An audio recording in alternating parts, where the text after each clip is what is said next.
We're live and unmuted. Hey, everybody. How's it going? Good evening and welcome back to Against the Tides, a homebrewed campaign set on the continent of Wildemount in the world of Exandria. I'm joined today in every session by our wonderful group of players. We're going to kick it off with a round of introductions. We're going to start with Sarah.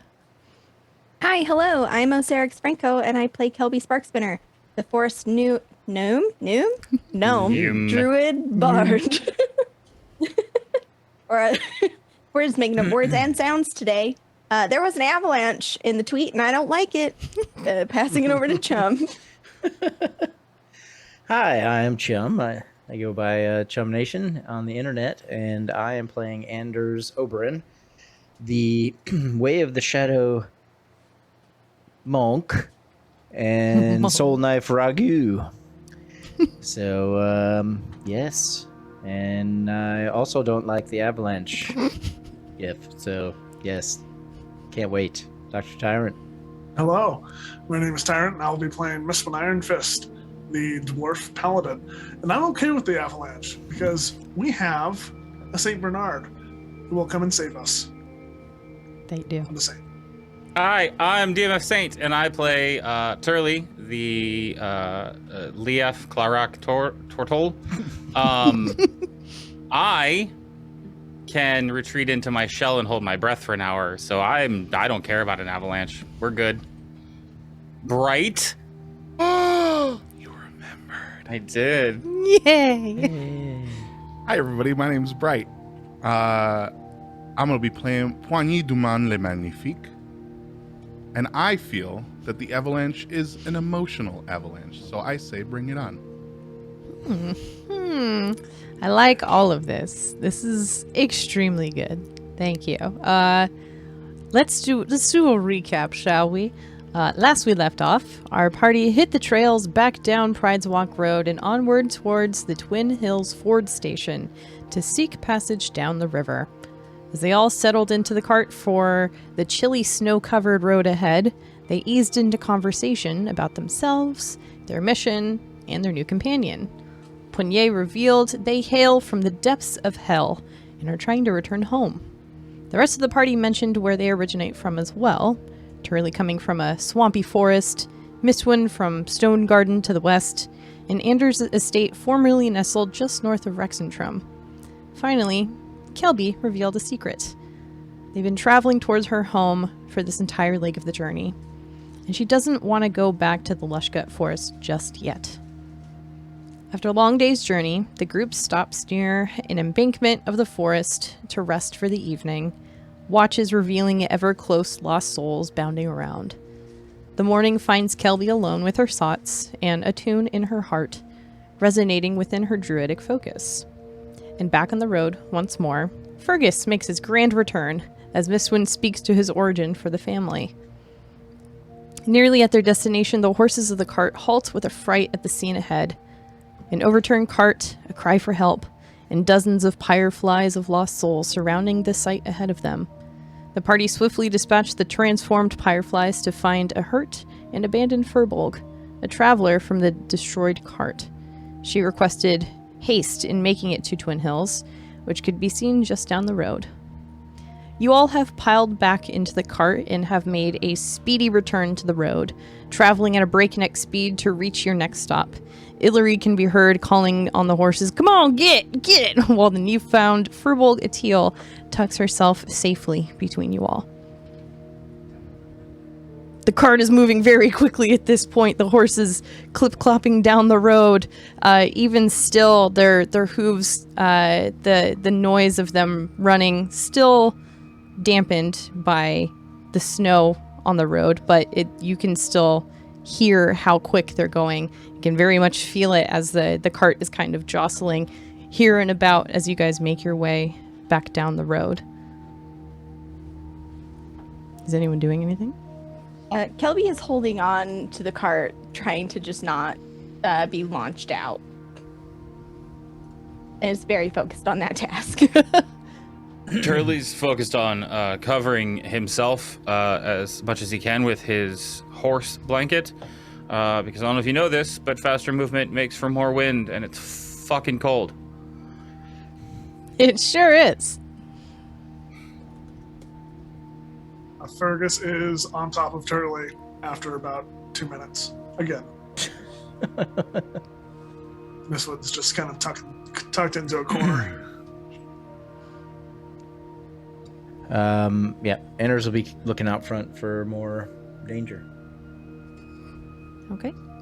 Huan Yi is stuck in a constant state of looking for a comfortable position to sit while also looking like he doesn't care. He's also holding on, but trying to be cool about it. Out of curiosity, does Huan Yi exude any sort of heat?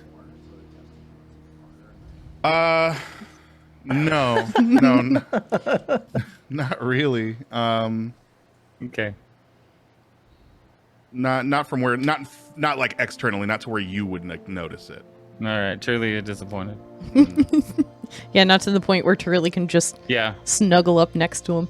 Yeah, I feel like a couple of your kind of non-comfortable moments come from Turley trying to find that out. Just like poking at him and touching him. Yeah, I just getting a little too close and Uncomfortably close. Yeah. His clothing feels, I know this isn't in the spirit of the spell, but since I can warm up food, I don't see why I can't make my clothes feel like they just came out of the dryer. Yeah. Oh. So you get that feel, but his skin is still very like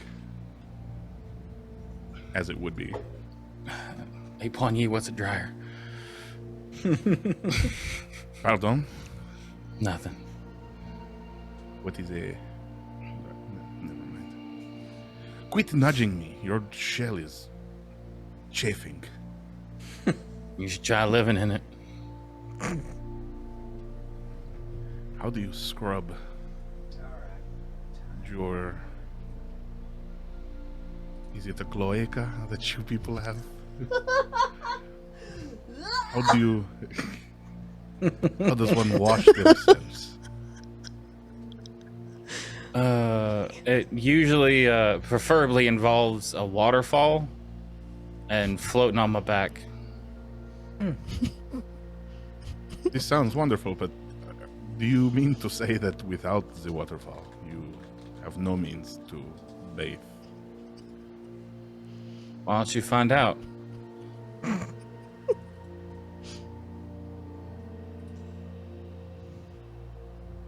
Okay. You two are having this very serious conversation as the cart is just hurtling down this road. Yep. The Firbolg that you guys just saved from all these like rogue lost souls is just like, I don't understand what's happening. Yeah, Kelby's just like her hands like under the edge of the cart, holding on just as tight as she can, just like staring down the road like, how long is this going to take for us to like at least get to a point where we can slow down?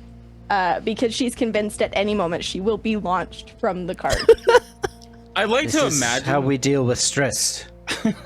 I like to imagine too that Mistwin and Kelby's that they're like her little flag is just like going fucking Mr. nuts, Toad's bud. Wild Ride, like just going crazy in the back. Yes, bud. It's like strapped to her back and it's just going nuts. Every once in a while it'll like bend over and kind of hit whoever's behind her. I'm assuming it's Huan Yi, who's trying to like be really cool.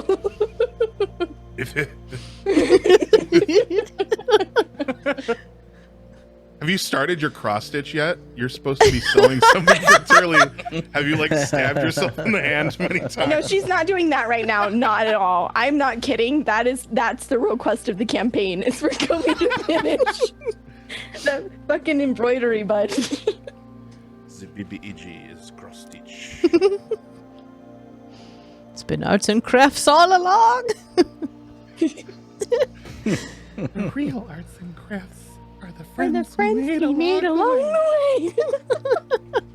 Hillary! Hillary! Oi! He's like still whipping the horses. Get! How much longer do we have? Give or take 10 minutes. Keep her head down. I don't understand. Are we being pursued or did we take care of everything? I thought we took care of everything. You can look around if you want. I would like to look around. All right. Yes, I'm looking around also. Anyone else Perception. that would like to do so? Perception check, please. I can do this. I cannot do this.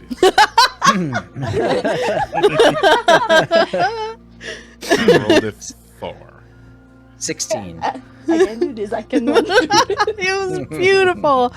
Punye, you are too busy trying to look cool and then also getting Kelby's flag like whipped into your face.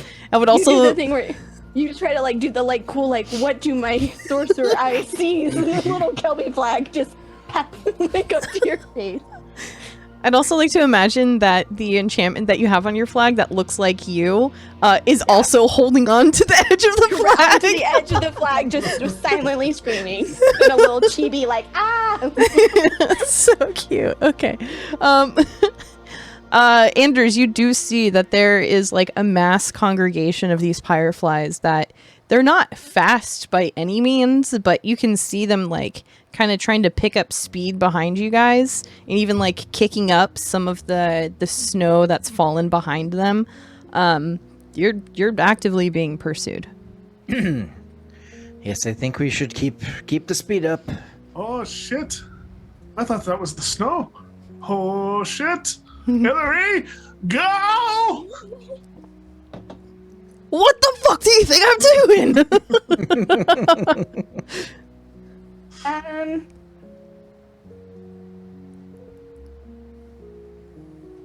These things are flying, right? Yes. Okay.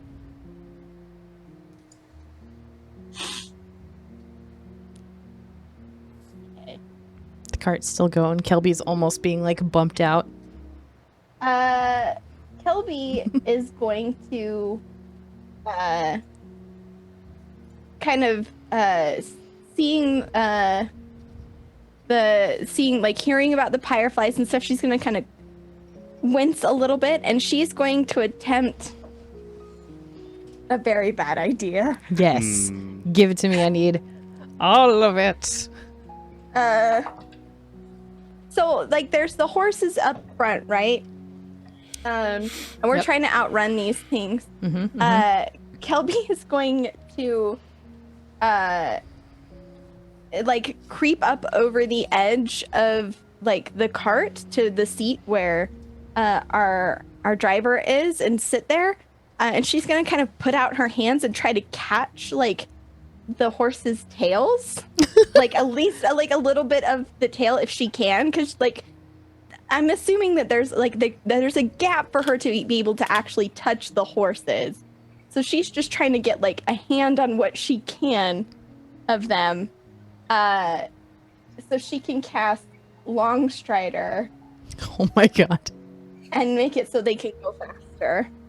But I have to touch them to do it. So whatever I gotta do. It's gonna be real difficult from the inside of the cart because there is a bit of a distance between the edge of the cart and the edge of where the horses are, especially because you know Illyri and like the seat on top is right in between there. So the only way that you can do this is if you climb over the top of where Illyri is. There's like an open space right next to him with his pack next to him.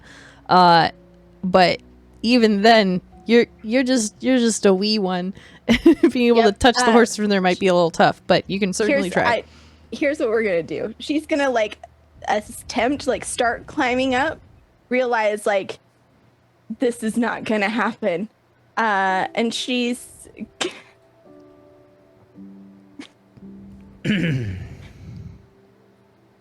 sorry, this is a funny joke. It's not really that funny.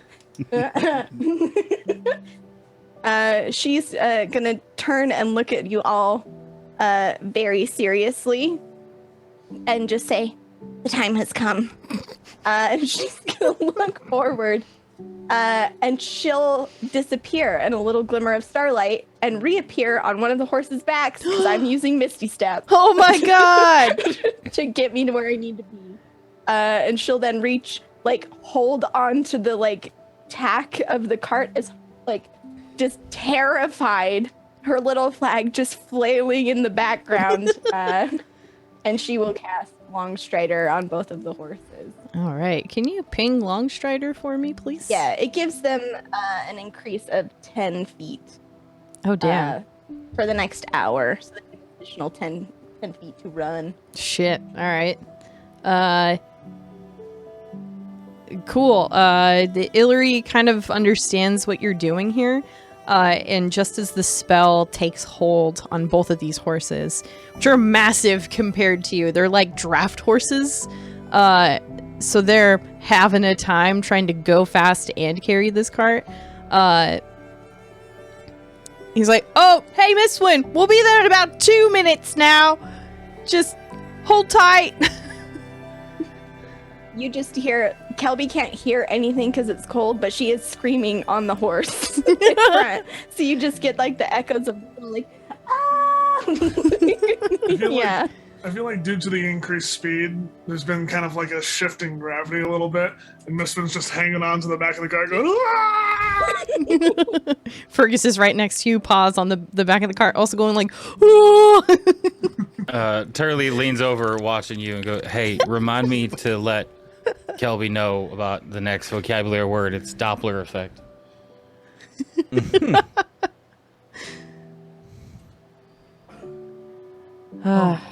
And with that, with the horses now being enhanced in their speed, and Illyri having all of the will within him to get you guys to Twin Hills as fast as possible, he does, in fact. And you guys come upon two very massive hills, kind of lined with trees. And you can see that there's part of the road where it's very well worn, like there isn't snow here because there's constant traffic in and out of this place. And Illyri kind of drifts in there and brings you all to a halt with the cart just barely tipping on a couple wheels and then slams back down. The horses kind of giving exhausted neigh as they're like stamping the ground, trying to like get out the last bit of energy because they're still raring to go.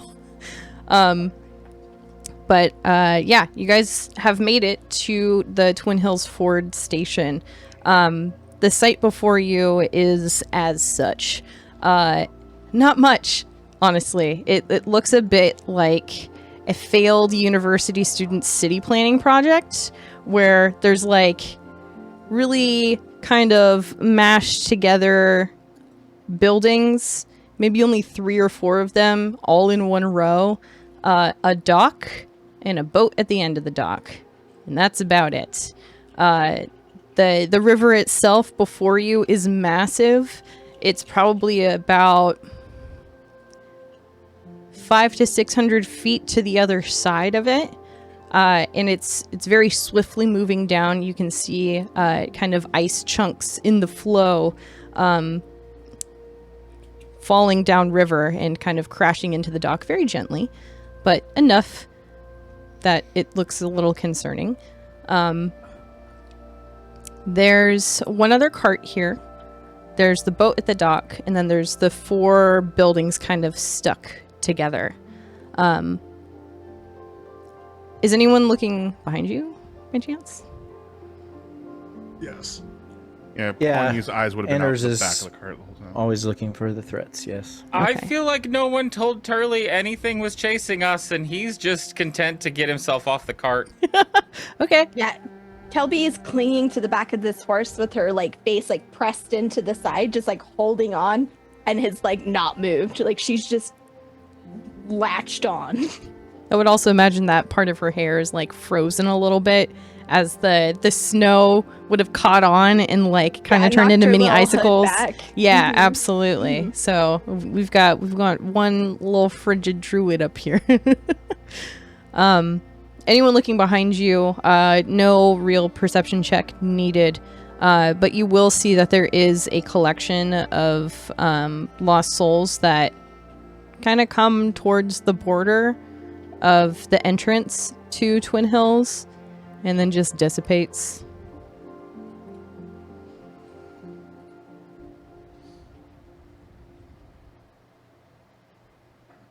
All right. Are y'all okay? What's going on? What's going on?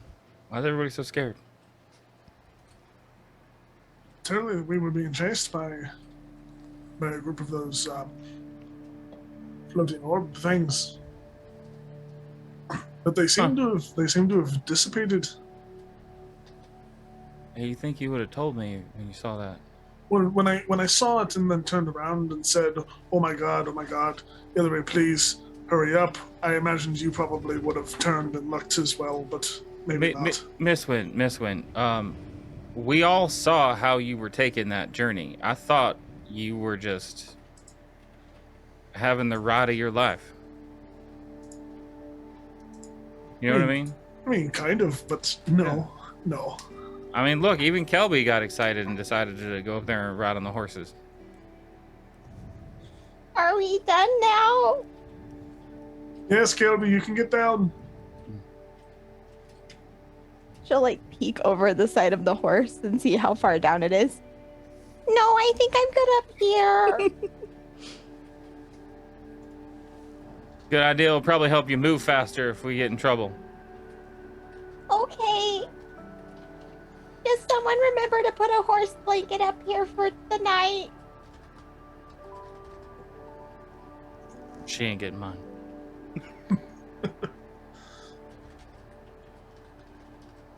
So, I'm sorry if I missed this. What is the procedure? We have to get on a boat now? What are we doing? You can see that Illyri has jumped off of his post at the top of the cart, has hucked his bag onto the ground, and he's like very quickly trying to take care of the horses. Head into the inn over there. They'll take care of you and help figure out what you're gonna do here. You said boat down the river. Okay, great. They can help you there.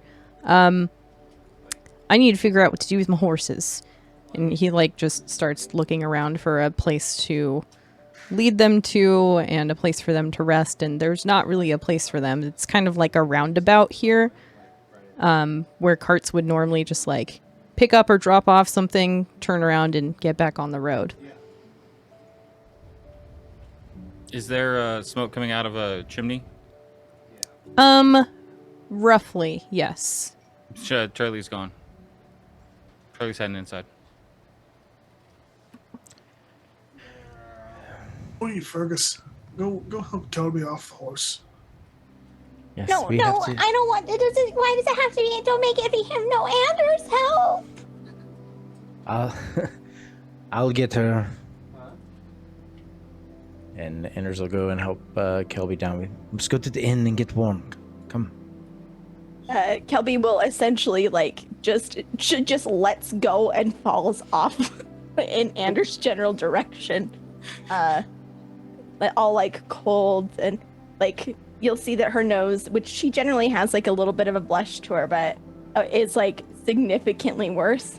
And she'll just okay, and start shuffling in the direction that Turley went. Come along, Miss Twin. I don't care what the others say. I have no problem with you being here. Perhaps we can find a vet to which resuscitate your dead animal. I appreciate that, Bonnie. I do. Have a pleasure. He's not a dead animal. It's fine. Never mind. Let's go. Well, perhaps a cleric then, to put him to rest. We shouldn't walk through these streets with such an abomination following us. Oh god. Sometimes I forget also that Fergus is as big as those horses. Mm-hmm. So, yeah. And as old as the cart. Yeah. Listen, that's why Turley, 500 pounds of Turley was hiding underneath it. It's Oh, Fergus. a big pupper. He's a big boy. And the turtles have no olfactory senses, so it is perfect. Atil, the Firbolg, would have also very hastily made her way off of the cart and kind of followed close behind you, Turley, as you made your way into the inn. Following me? Inside. I'm sorry. Does that mean that you're going inside with me, or that you'll tell me inside whether you're following me? Going inside.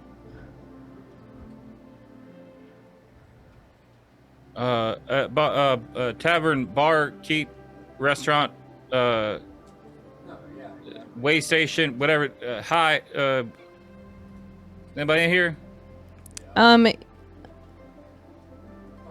Okay, so you approach these 4 kind of squished together buildings. 3 of them don't really seem to be operating. Their windows are shuttered and their doors are closed. Doesn't really seem like there's any activity in them. And the only place that is active is the inn, which upon walking up to it, you notice that it's kind of a patchwork collection of like old carts and boats and ferries that have like been left behind to construct this entire like little mini mall of an area. Everything here has like been abandoned and repurposed essentially. And the sign that's hanging above the door also looks like it's been painted over several times with the same words but like different lettering, and it says the Bricka-Brack Inn, kind of hung a little haphazardly over the awkward portal of an entry into this place. Inside, it feels especially cramped in here. It's not very big. The entryway is mainly only big enough to hold like 3 people, and there's like a desk. There's also a doorway that leads to one of the seemingly abandoned portions of the buildings here that looks like it's been repurposed to like the place where people can eat if they want to. Kind of just looks like they ripped a hole in the wall to be able to do that. And then there's stairs that lead upwards directly behind the desk. Behind the desk, you will see kind of from the corner right behind the desk that is like connects with the stairs. You see dozens and dozens of vines and small kind of flora tied around a bunch of these walls and planks and beams that kind of look like they're holding everything together. And from there, you'll see a small elven woman who's kind of in the middle of druid crafting a bunch more of these vines to kind of hold everything up as well. She'll turn around. Hello? Can I help you? That really depends. Is that a daily practice, what you're doing there? Like, is that an all the time thing? Constant. Yes. Do you have time to sleep? I don't have to. What? I don't have to sleep. She's like still moving her hands, and like little vines are sprouting from the origin point and wrapping around beams around her. All right, we're gonna put a pin in that. Yeah, you can help me. It depends. I'm hungry. I'm thirsty. We came in here in a hurry. There might be things chasing us. We probably need a place to sleep. I think we need to go either across the river or down the river. Okay. There might be a through the woods component there as well. I'm not sure. Frankly, I was too cold to pay attention, so someone else might have to help me with that. But I guess the most important part is fireplace and drink and maybe food. Okay, you're gonna walk through that hole in the wall. There's a fireplace there. You might need to get some logs going. Water. There's a bucket in that room with a ladle. The river's right outside. Food. Shoot. And she kind of like drops concentration, and like the vines that she was druid crafting kind of wilt a little bit. Food. I'll work on that for you. How many are you? 2? Because right now it's just you and a teal standing in the entryway. 8.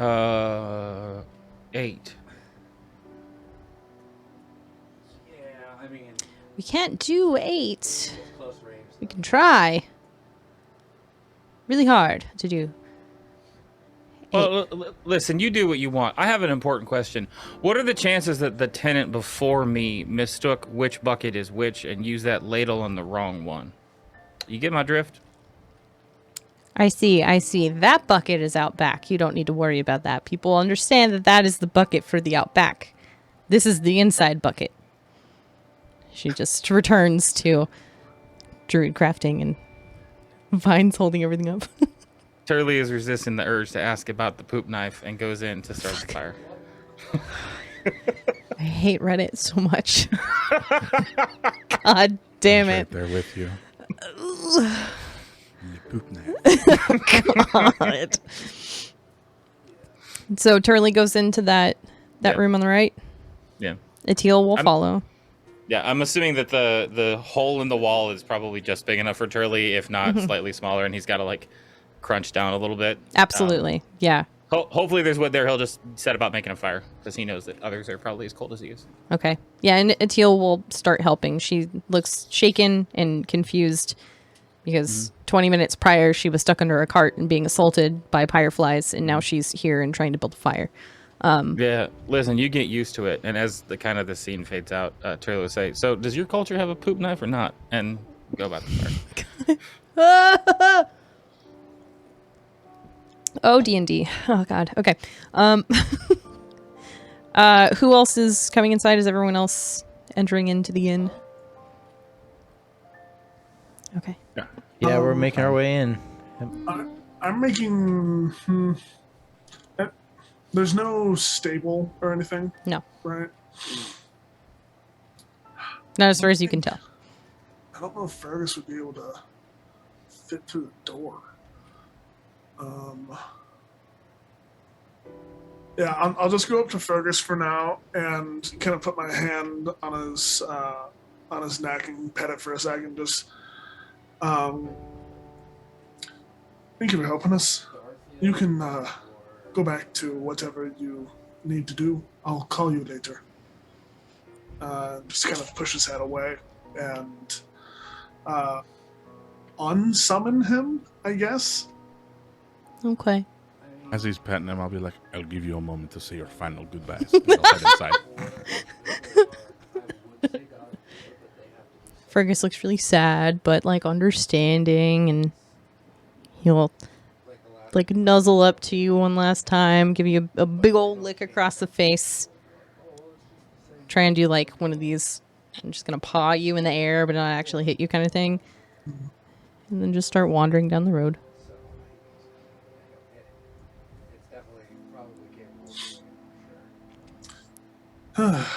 Well, Poigny, you want something to drink? I don't know why I'm French now. Are you mocking me? Maybe I am. Who knows? Listen to me, petit soldat.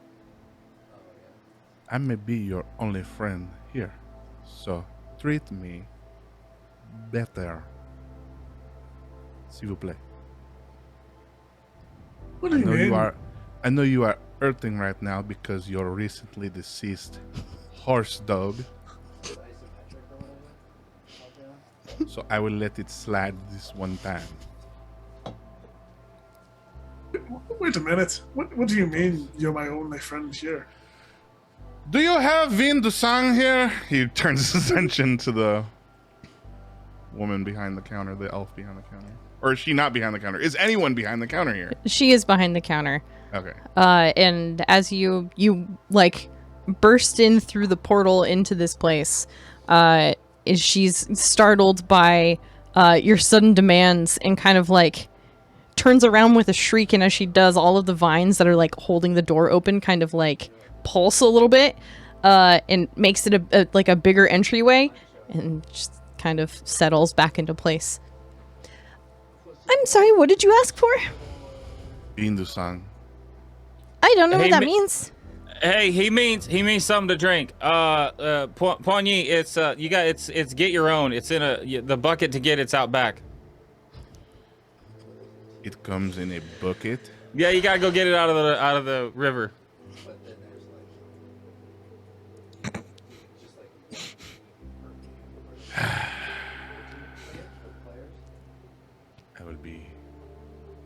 Rat back. There's a bucket inside. You can use the inside bucket. It's fine. There is an inside bucket for libations. For water, yeah. Charlie returns to the fire.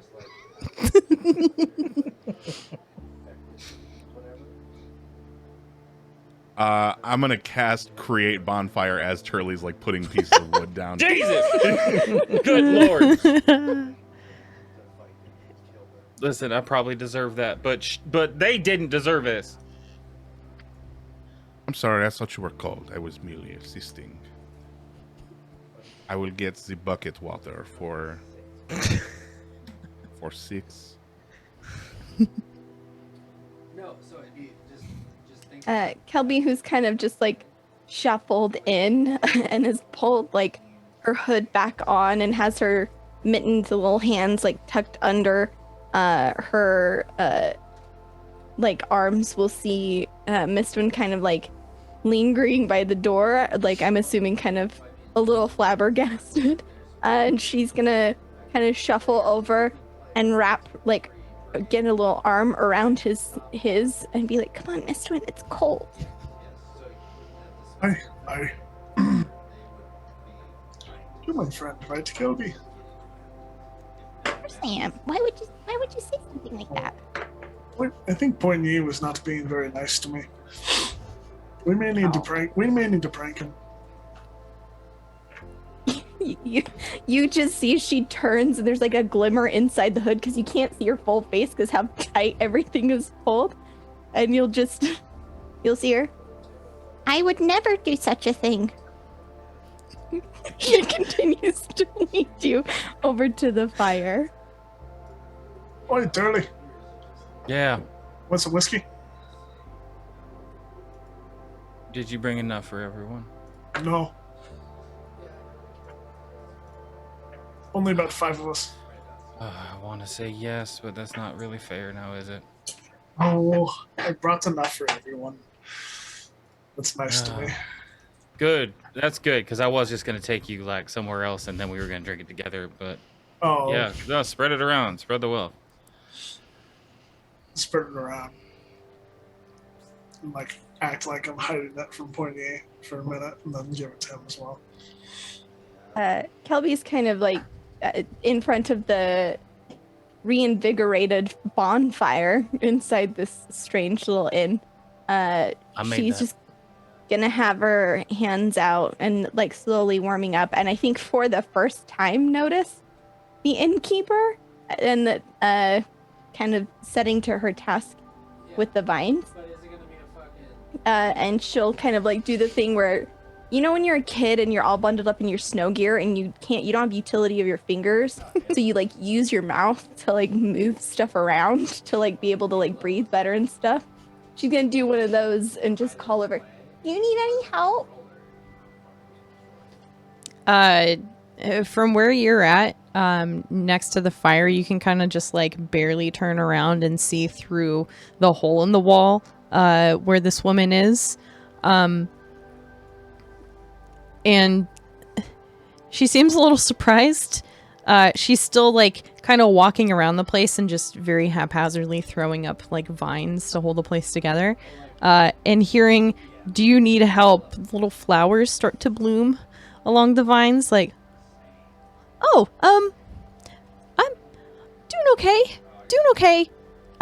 Holding it together. Doing just fine. Yeah, Kelby's gonna start doing the like I can't put my arms down, like kind of move out in all of her little like winter gear to see kind of what she's doing and go, is this all one plant or multiple? Multiple. Constantly. We don't have like nails or anything, so this is it.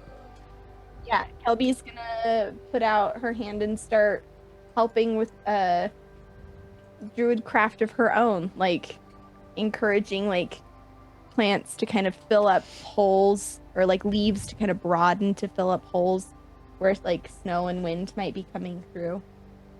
And she'll kind of start helping. She'll notice the little flowers that this individual has on the vines, and she'll make a couple, but hers will be like very silvery next to the other ones. And as she's doing that, she'll go, "I'm Kelby, by the way." Oh, hi, Kelby. I'm Wintha. It's very nice to meet you. Don't really get people here too often, so apologies for the jitters. And she just kind of like turns back around and walks to the other side of the room. That's okay. Oh, careful. That corner looks like it's gonna give any second. It's just you here? Yep. Just me. We have a rotating cast of owners of the Bricka-Brack Inn here. But I've been here for about... And she just kind of looks off into nothing, and her like pupils start to get wide. About 15 years now. I mean, that's a good grip of time. How long are the shifts here? It depends on everyone's availability and willingness to take a shift or two. I've been on back-to-back shifts for a while now. I don't know when I'm going to be relieved, but I've kind of just assumed that this is my home now, or at least for now. It's fine. I'm not really much of a hostess. I'm more of a... I like to get outside and do things outside. But that's beside the point. I'm here to help you all now. Welcome to the Bricka-Brack Inn. And she like does the whole Blue Water Inn like arm extending out kind of thing. And as she does so, a bunch of blue flowers will display in the vines where her hand is. We don't really have much here. We've got our... Well, we have that now, and she points towards the room with the fireplace. That's a recent development. There's rooms upstairs. There's 3. Actually, there's only 2, because one of them is mine. So there's 2 rooms available. And then that, and she points to the other side of the room where there's another hole in the wall, but it's like dark in there. She's like, that's another recent development. I'm trying to figure out what that's going to be. But you guys said you needed to go downriver, right? Yeah. Okay, hang on. And she like skitters outside, kind of like does a bit of an incantation and throws her hand up in the air and just kind of waits. Okay. Someone should be here tomorrow morning.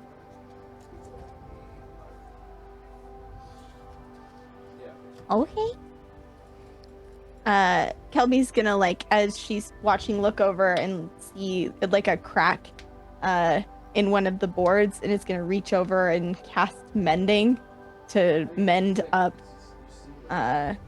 like the crack in the board, and then look at the rest of the group.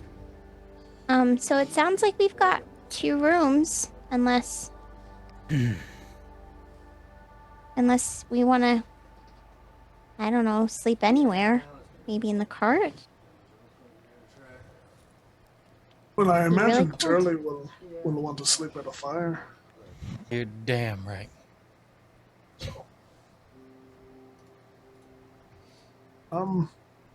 Question. And forgive me, I can't remember our new friends. Wintha? Wintha? Yeah. Wintha? No, the Firbolg or the barkeep? The Firbolg. A teal. A teal. Atil. Atil. Excuse me. Atil. Now that you're here, what are your plans? You see this Firbolg crouched down in front of this fire, her hands kind of out trying to gather as much warmth as she can. And she hasn't really moved. She's just kind of been like in the egg position, as it were, just trying to absorb as much heat as possible.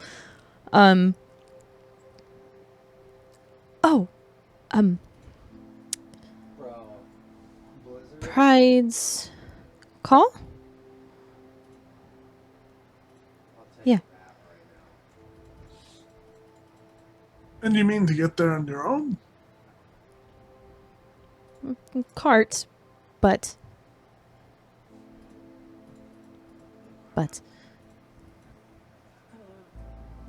Do we mean to bring Hillary with us? Or was he just to bring us on this short stint? That is what I was wondering. I thought he meant that we would put the cart on the boat and it would take us across the river, but I'm not sure now what is happening. he's not in there Teal- with you. Yeah. Teal, what's in Pride's Call?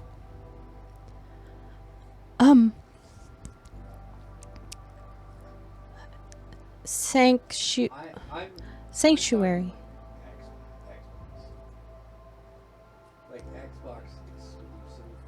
Question, would I know anything about Pride's Call? Also, where is Pride's Call? Here, let me pull up a map so you can see. Bring you on over to the Xander Fields.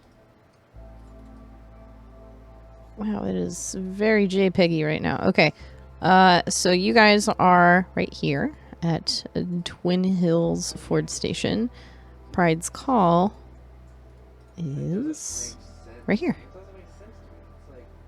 That's the wrong layer. Right here!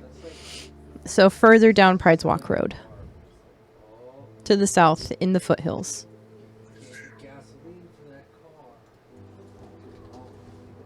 And would you know anything about Pride's Call? Maybe if you want to roll a history check, you can. Sure, I'll do that. Do we have something for history? No. Cool paladin think so. stuff? Aw, dang. I don't think so. Oh, well, if it relates to stonework, I do. Let's see. 11. 11. You would know that there's a lot of dwarves that live there. They're known for their silks. It's probably the most that you know.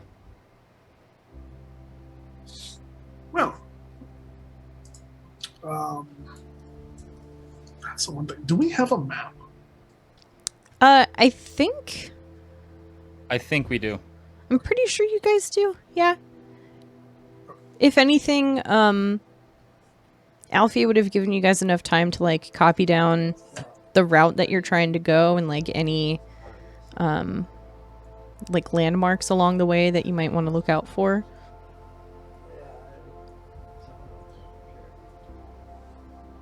Well, I'd hate to leave you by yourself. Perhaps, I don't know what the river is going to be like necessarily, but we may be able to drop you off along the way. Or if we're not planning on bringing Hillary with us, that maybe Hillary can bring them further down to Pride's Call before they go back.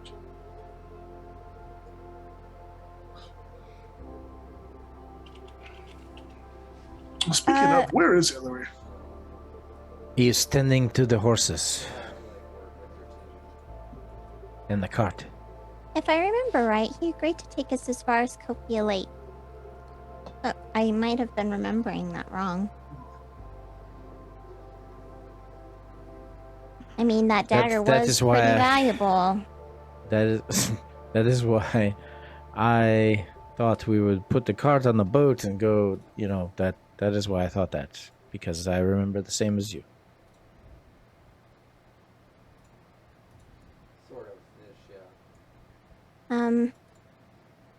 Kelby will kind of meander over to the door and take a peek outside to check on Illyri and see what his situation is.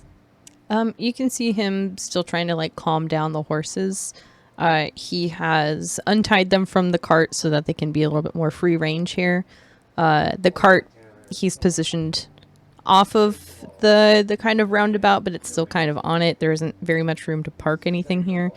But yeah, he's still here. He's just tending to the horses right now.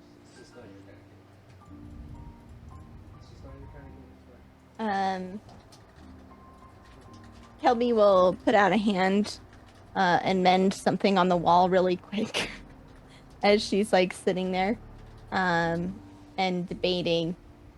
But then she'll kind of call out over her shoulder. I'm gonna go help him really quick. I'll be right back. And is gonna kind of tumble back out into the cold and hoof it up over to Hillary and the horses. You'll pass Poigny as he heads back to the tavern wielding a bucket with a knife sticking out of it. God damn it. Gross. Hubby's gonna... Poigny, what is that? Serving Turley his drinks, and he just keeps walking. Yes. Yeah. Kelby will shrug and run up to Illyri. You'll see that Illyri is still kind of like in that flight or fight kind of stance of being hyper aware of everything around him. So seeing you come up to him, he very quickly turns around and sees you and calms as he recognizes you, but he's still very much on edge. Hey, Hi, what's going on? I'm here to help. There's not very many rooms in the inn, but I figured I'd come help. I can tell them what we need them to know, and then we can, make it like a deal and get you inside so we can talk about what the next steps are. Oh, it is cold out here. It is very cold. Until who? The horses? Yeah, if you want. Sure. Yeah. Great.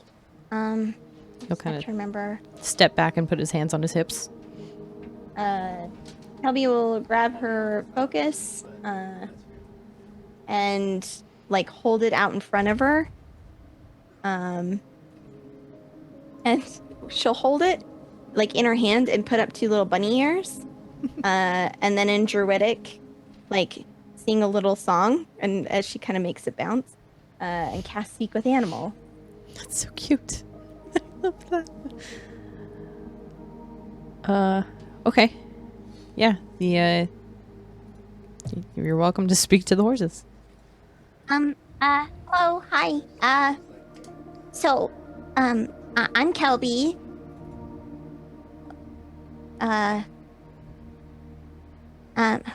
Listen, guys, I got some good news, bad news, but mostly it's bad news. Normally you have like a big warm place to sleep. They don't really have one of those here. Right? Right? Yeah, but we've got nice blankets. That's nice, right? Pretty nice. It's fine. It's nice outside. Okay, yeah, cool. So I'm gonna need you guys to make me a deal that you'll stay right here, and you won't want to run away in the night or let anybody other than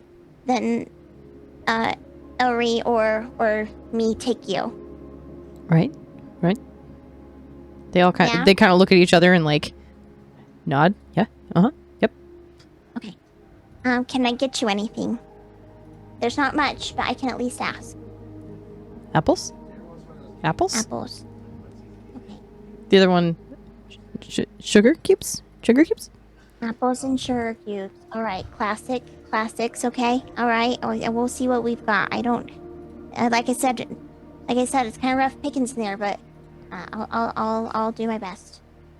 Anyways, which one of you is the one that it was you, right?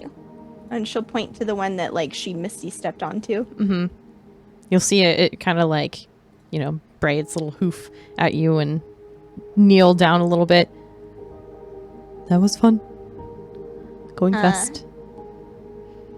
Yeah, I guess it's fun, terrifying. Either or. But I just didn't want to say thank you. It was very scary, but you were very good, and I appreciate you. Here to help. Yeah, here to help. Great. she'll put her little hand out to kind of rub on that horse's nose and then scratch behind its jaw and turn to Ellery. Okay, so they made a deal that they won't leave unless you or I try to take them, and they'll just stick around, and they just want apples and sugar. So, Oh, yeah, I've got it in a bag. okay. Is there anything else I can do to help? No, I'm just gonna get my tent pitched over there by the cart. Yeah, it's fine. Are you sure? Yeah, it's no big deal. I don't mind the cold weather from the mountains. This is fine. Hey. My passive insight is 20. Is it all right? He seems pretty chill with it. Yeah. Okay. Yeah, she'll just shrug and say, okay, I mean, if that's what you want to do. Yeah. I just want to check, we're still going as far as Copia Lake, right? Oh yeah. Yeah. I just don't have a boat. Got a cart, not a boat. Sounds good. I'm gonna go inside because I'm pretty sure my toes just fell off inside my boots, so. Oh gosh, get near the fire, please. Yeah, okay. Thanks, Silvery. You got it. And she'll wave at the horses and say goodnight. As she runs Good back. night, Kilby. What's everyone else doing inside? Or was Kelby gonna do something as she comes back in? Nope, she's just I feel like they probably had time to do whatever inside for sure.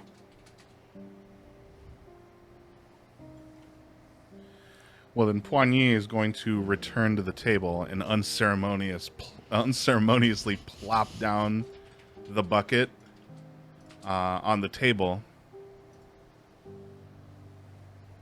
Clearly, your well, you said they were drinks, but it looks more like soup to me.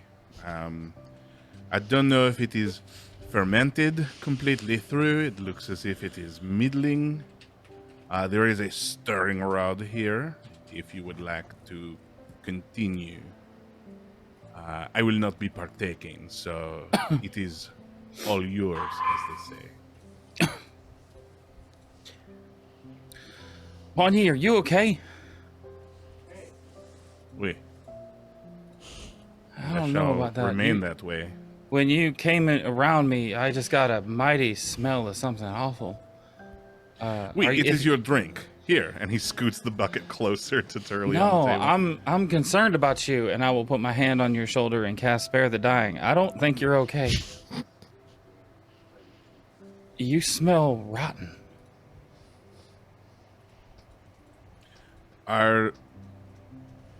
He's gonna look like deeper into your eyes.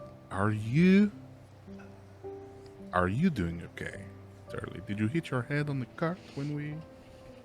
No, I didn't hit my head on anything. Are your olfactory senses escaping you? Can you not smell the rancid rot of, like, fungus and decaying meat that's coming off of your person?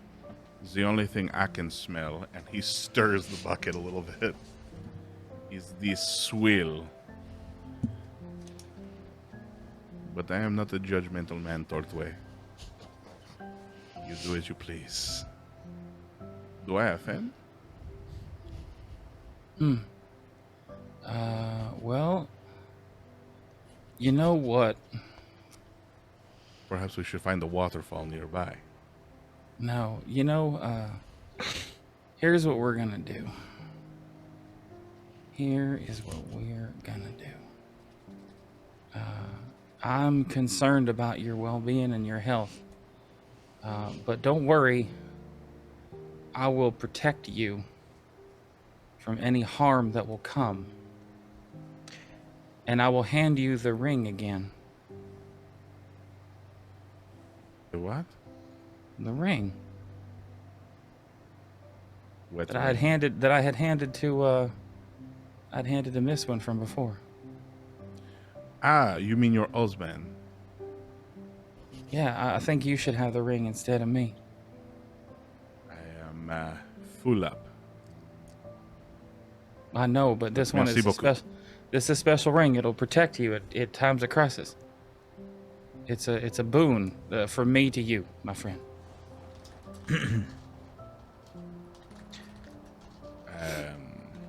He'll take the ring and kind of look at it for a moment.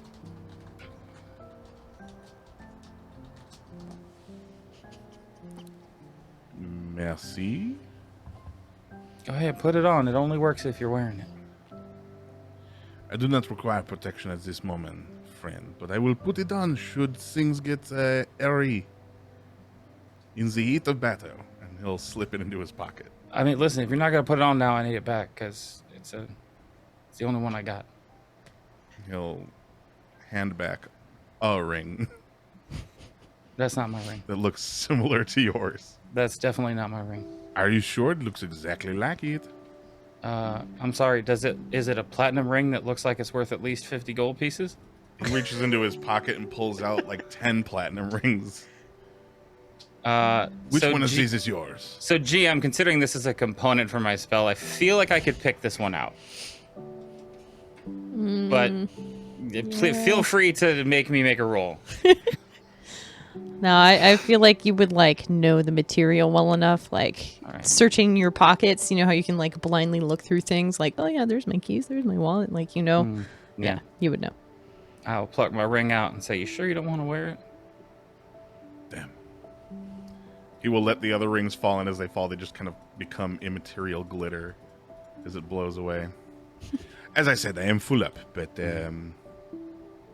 should the moment call for it, perhaps ask again. This is all very entertaining, but could you please take the shit bucket back outside? It's a small room. Now. Phantom. He has a name. Just because he is trying to wed me does not mean we call him derogatories. You better take do not that think you bucket are a back shit outside, bucket. or we are going to have a problem, sir. What smells like shit in here? See, It I is- told you. I'm working on it. There's going to be some issues. Are you sure you don't want to put the ring on just to protect yourself?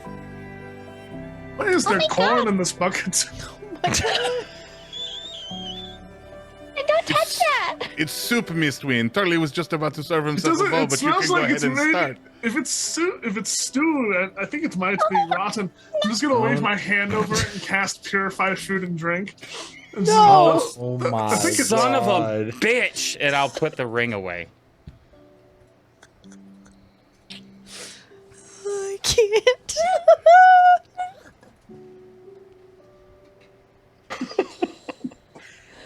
Does that spell turn what's in the bucket into the last meal eaten No, by it the person wouldn't. that It used would not. It would not. I don't know. GM, what happens to Mistween the about to bucket? consume some porridge. No, I'm gonna be physically ill on stream. No. It's a good thing. It's a good thing you didn't put the ring on then, because No. It looks less brown, but that's it. Like, it's just... it's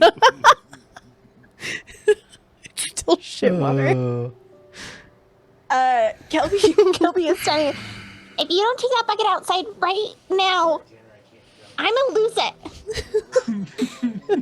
it. I do not think your compatriots appreciate your taste in libations, Tortue. I will dispose of this for you. you know they've known me longer than you have, right? I am merely an outsider making an observation. No!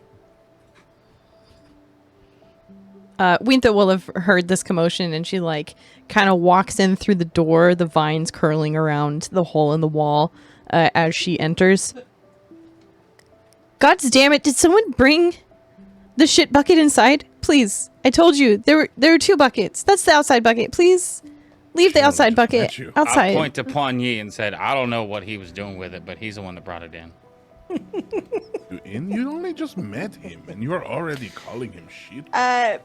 Kelby, who's standing at the door, is just gonna look next to her and like she's gonna whip her hand out. I'm gonna thorn whip the bucket and pull it and fling it outside. like I want it gone. Not waiting anymore, and I'm not touching it. Oh my god. Correct. And then Kelby will look at Wintha and say, I'm so sorry. I'll get you a new bucket. You just hear from outside, oh god damn it! Oh god! Oh my god! Hillary walks inside, just absolutely drenched. Just, Oh no. I was finally ready to come inside. Oh. I guess I'm staying outside for now. Oh my gosh, Hillary, I'm so sorry. Nope, it's fine. If I say any more, I will vomit. And he just turns around and like makes his way to the river. There's like a little outlet of the river where it kind of just pools. You see him just like very gingerly take his clothes off and like dunk himself in this ice water. On Diablo, Kelby, that was savage.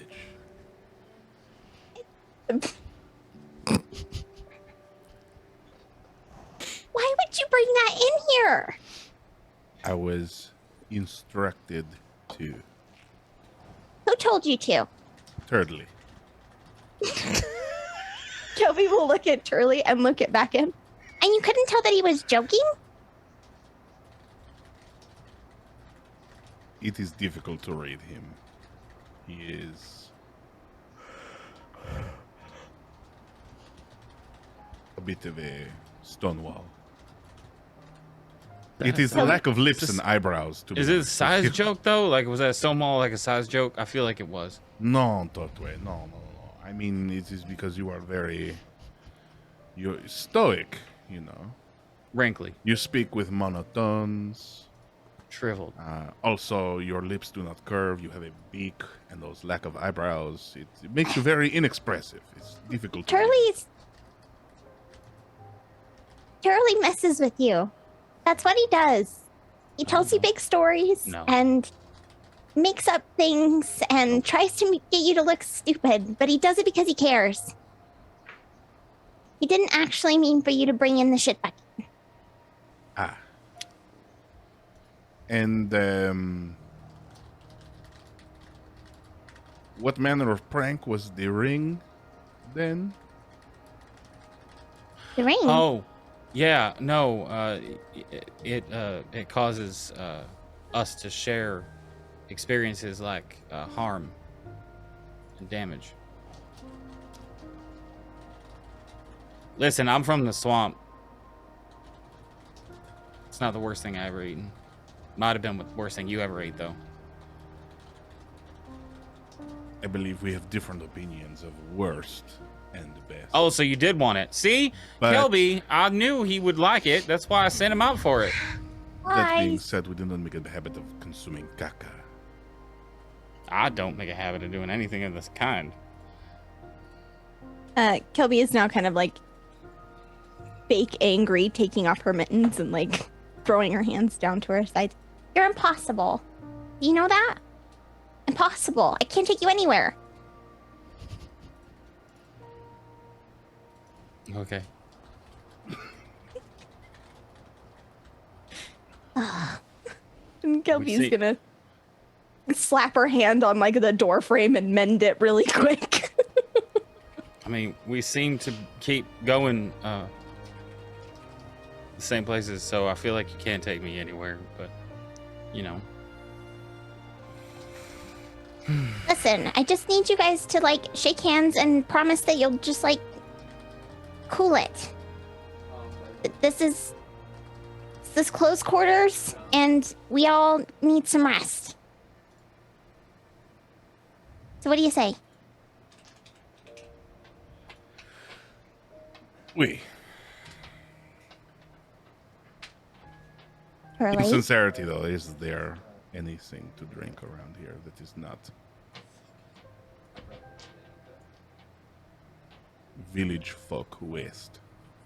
There's only one person that lives here, so it's theirs. But, yeah, there's water. You just gotta go outside and get it.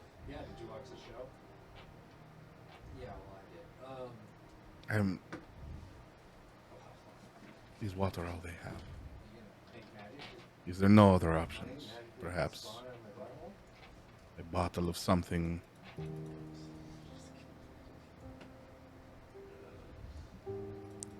Wintha will poke her head into the door. Really sorry. I don't partake in really anything. I maybe get like an orange from time to time and juice it, but it's just the water. Good old clean living over here. And she goes back into the treeway. Hey, Pawnee, and I'll take your hand if it's extended.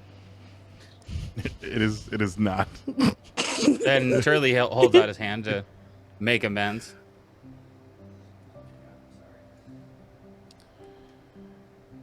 Fully expecting some bullshit of the highest order. Poigny extends his hand, but like business hands. How strong is Poigny? Not tremendously. Because Turley would definitely like grab your hand and try to pull you in close. Okay. Would you allow it to happen, or would it? I mean, if I resist it, I don't think there's much I could do. So he's just gonna kind of surprise. Yeah. So like real close with like somewhat conspiratorial tones. Turley will say, "Hey, listen. I know that you're joining this party late, but we've been through some shit, okay? And sometimes humor is the only way that we can deal with it. So it's all in good fun." Are you saying you would like me to retrieve the bucket, Turley? No one is getting the bucket. No, what I'm saying is, if I wasn't fucking with you, you should be concerned.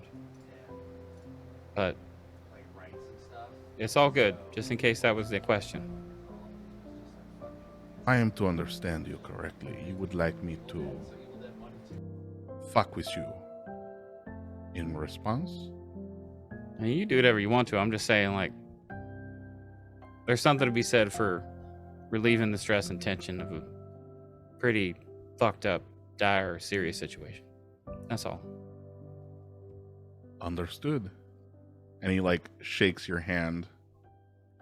And then like less moving your hand kind of like allows you to like shake back. Mm-hmm. And as you shake back, there's like a slight flash in his eyes. Understood, mon ami. Hey, that's for you. And I gesture over to the whiskey that I haven't touched yet. Little eyeball like between you, glass, you, glass, you, glass. It's safe. And without breaking eye contact with you the last time, he'll pick up the glass and shoot the whole thing.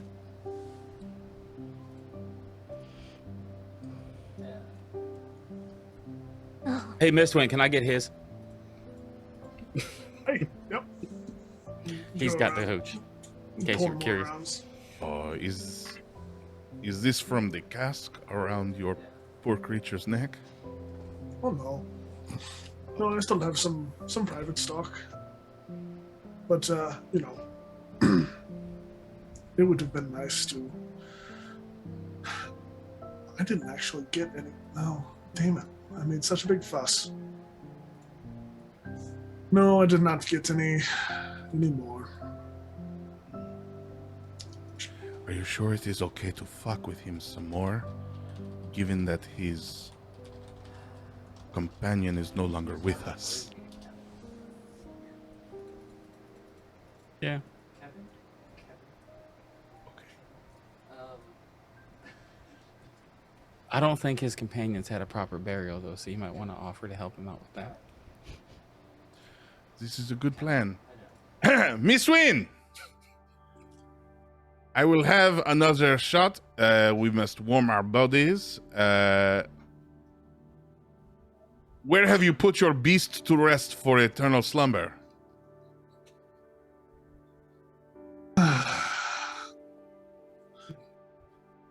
He's not dead. He's in the woods. Oh my. Do He you hasn't need help accepted it yet. He hasn't putting accepted him it. away quietly? We could give him Viking's funeral. I am very good with fire. And then you could transport him in a small jar, perhaps. Keep his ashes. This one just gets up and walks out of the tavern. I think the jar comment was a little too far, a little too close to home. Listen, I don't know if Queenie knows. I don't know if Bright knows either. Might have just been a real good guess. No, what, Lumia? Oh no. Listen, I'm only for good fun and jokes, but Guidance on Selby. Good lord. Kelby turns and looks at Turley and then back at Pointy and then towards the door. he already has, his brother died. He already has, a jar. That.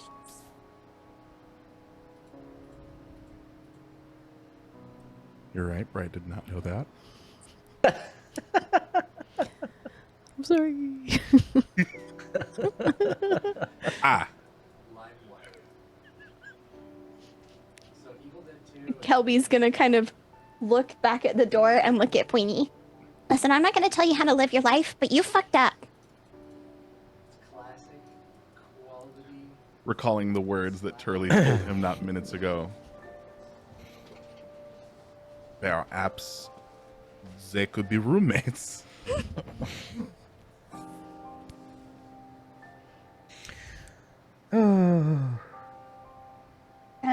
Kelby is going to shake her head.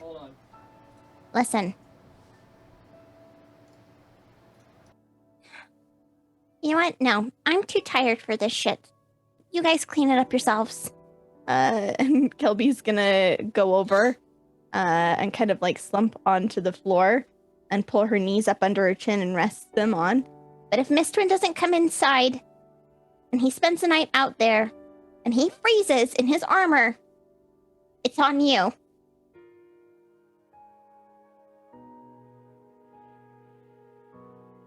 Understood. Ahem. I will collect him in about 5-10 minutes. I don't know why, but I feel it will be less awkward in about 5-10 minutes.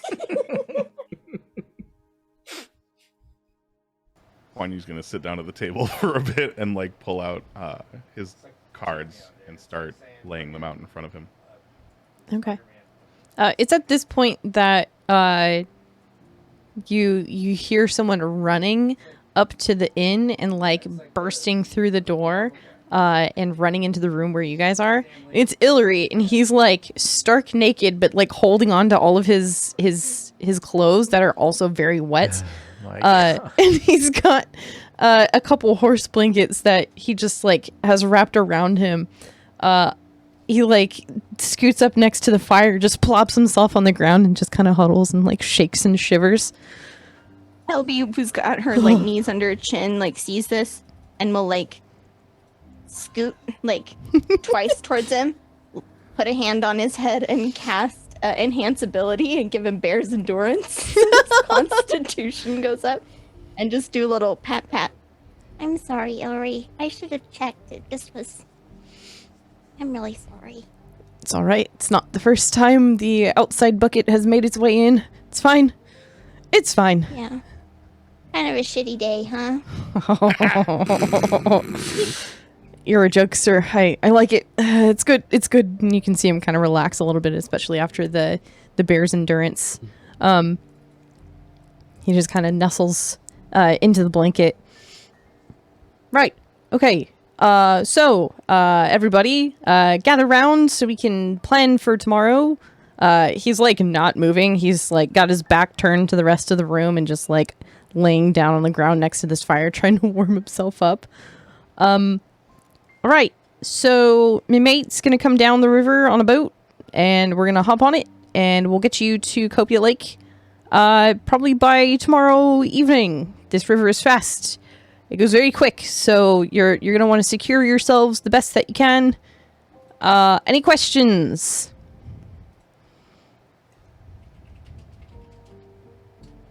That you're gonna have to speak them because I'm not facing you. I cannot see if you're raising your hand, which I assume someone is, because there usually is someone that raises their hand. Speak up, Turley. Go ahead. Oh, my bad. Yeah, I have a question for you. Yes, Mr. Turtle. How was your day? Bit crappy, if I do say so myself.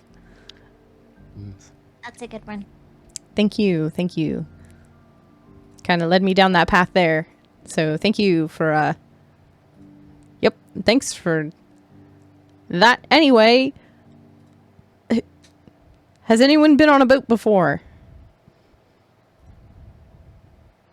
And please speak up. Again, I know someone is very likely raising their hands. I haven't been on a boat. All right. I have been on a boat. Okay. Wait, you haven't been on a boat before? I thought you were. I thought you rode a boat with me before. When? Nope. Never mind. Nope. Thinking of something else. Oh. No, I've never been on a boat. And we don't really have a lot of uses for them where I'm from.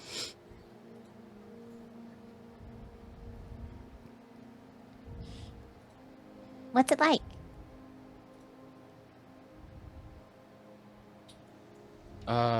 Yeah, I've been on a boat. All right. This is going to be a bit of a different experience. You're going to want to find one secure location on the boat and stay there for the duration of the trip. It's the safest way to do it, especially on this river. It's going to go fast. It's also winter, which you would think would be the lowest amount of water in the river. That is not the case. There's a lot of ice flow coming down the river as well, so it's going to be treacherous. So please keep in mind, your safety is my utmost importance, but I cannot be responsible for you if you remove yourself from your spot. Am I clear?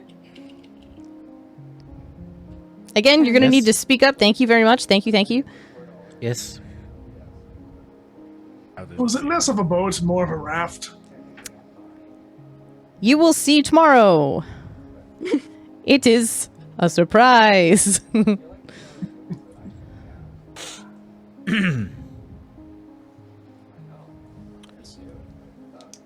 Well, I guess we should get some rest then if we're going to need to keep our wits about us on this boat, yes? Yeah, I've been in a situation like this before, and they said a lot of stuff about be prepared, but it really wasn't as hard as they made it out to be. We should be fine.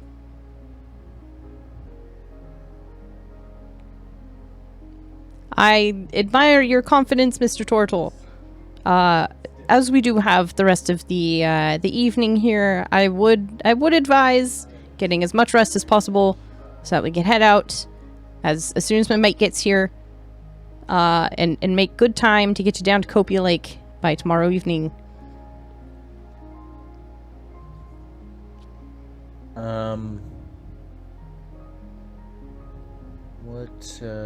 Winta said that there's 2 rooms with beds, yes? There should be. Yes, they are typically unlocked. Winta, is that right? And you hear her from the entryway. Yep, don't have a lock for them, so just head on in whenever you're ready. Kelby, why don't you and Natil take one of the rooms and get some rest?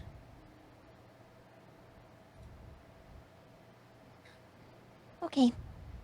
And Kelby's gonna get up and pick up her little mittens that have left like a little wet spot on the floor from the snow melting, and kind of shake them out and look at everybody.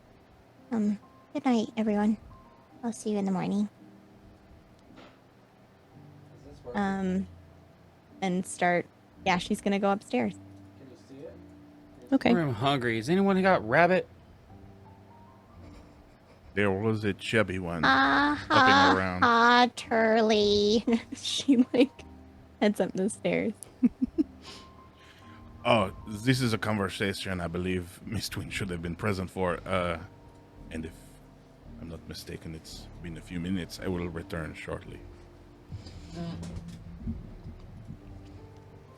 We'll head out to go look for Miss Twin.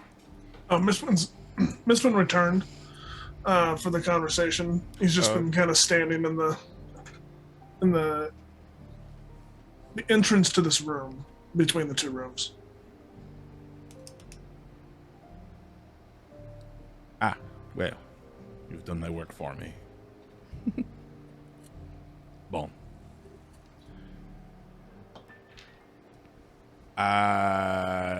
This is uncomfortable. I've never apologized to a figment of my imagination before.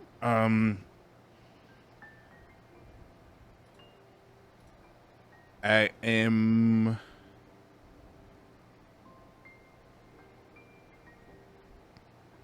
regrettable about a comment I made without realizing that you were prone to carrying the remains of your family around with you.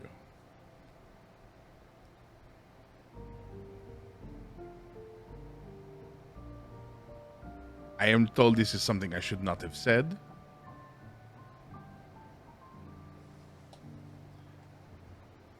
If you are offended, I'm a little disappointed in the stories I've heard about the heartiness of dwarves, but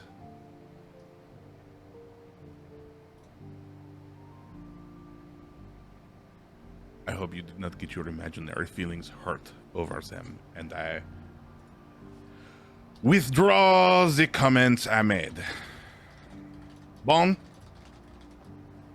This is perhaps the worst apology I've ever heard in my life. It is, in fact, my first. I appreciate the sentiment, Boigny, but I don't know what you're talking about. I left because I had to use the outside bucket. But it's nice of you.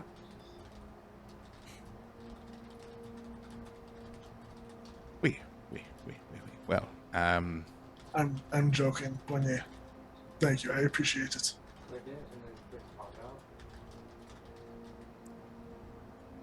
bon.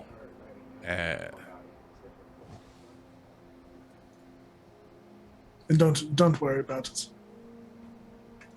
I will not. Thank you. Pawnee's gonna kind of like shift his shoulders back towards the table and just kind of like start laying the cards out in front of him a little faster and more hurried because he's just uncomfortable.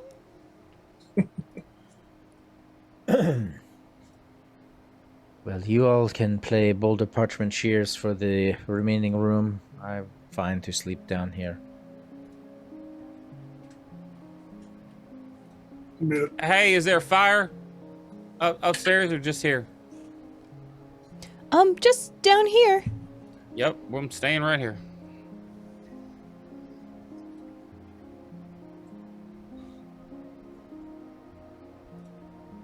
Well, if no one else is going to take it, then I suppose I will. I will Boulder Parchment Shears for you. I feel like we have evened the playing field. Oh. Okay.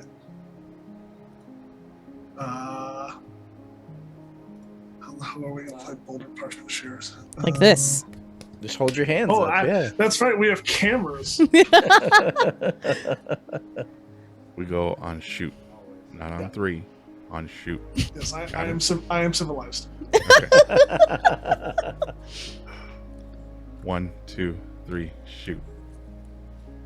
That was scissors. Yeah, I saw. Yeah. 1, Cheers, 2, please, 3, cheers. shoot. Oh. 1, 2, 3, shoot. Damn it! Oh my god, you people. Statistically speaking, 1, 2, 3, shoot. Shears beats Parchment. The fuck was that you were just doing? Boulder Parchment Shears. Have you never played, Turley? I have no idea what you're talking about. I think you're fooling with me. I would never. He gives you a look. I would sometimes.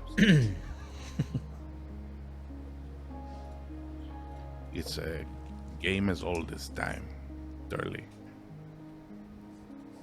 True as it can be.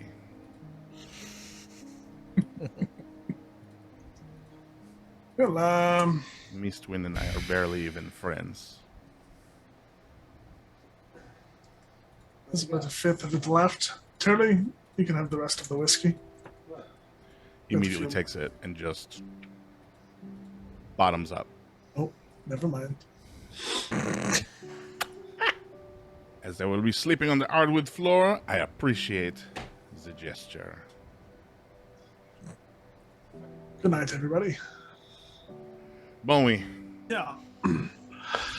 So after leaving the rest of the group and going to his own room, Mistwin kind of like opens the door, shuts it, kind of stands there for a second, just kind of breathes, and then turns around, takes off the armor, takes a while, just kind of throwing it onto the ground. Then he like walks over to a table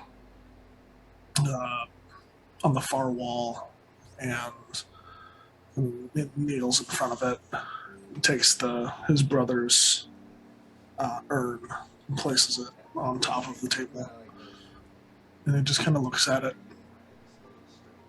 for a little while.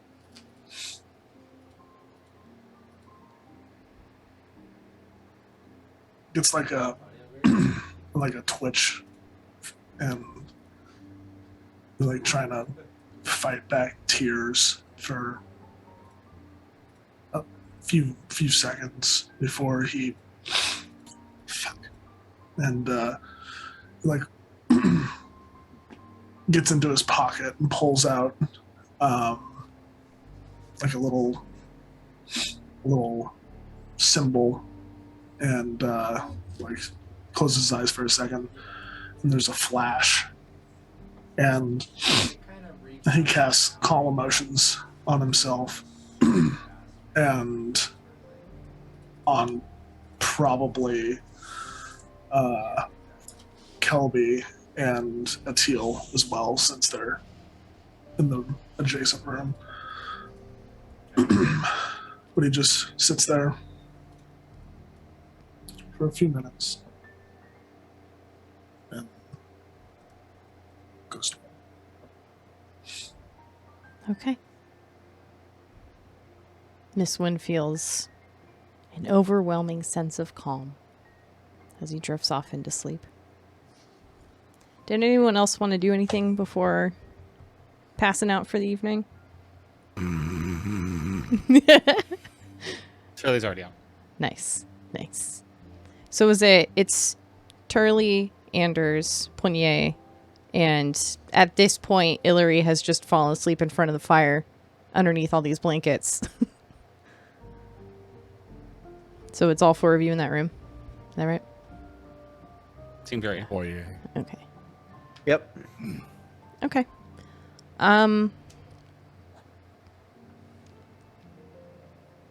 Kelby, when you find rest eventually and start dreaming, what is it that Kelby usually dreams of?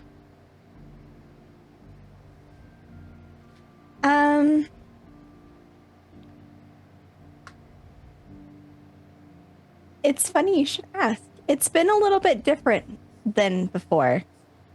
Normally Kelby would like dream kind of the same way that everyone did, right? Like weird items of like subconscious anxiety kind of coming up in strange ways, weird memories or random things that kind of strung together. But since leaving the ruins of Schattengrad, Kelby's dreams have been very similar.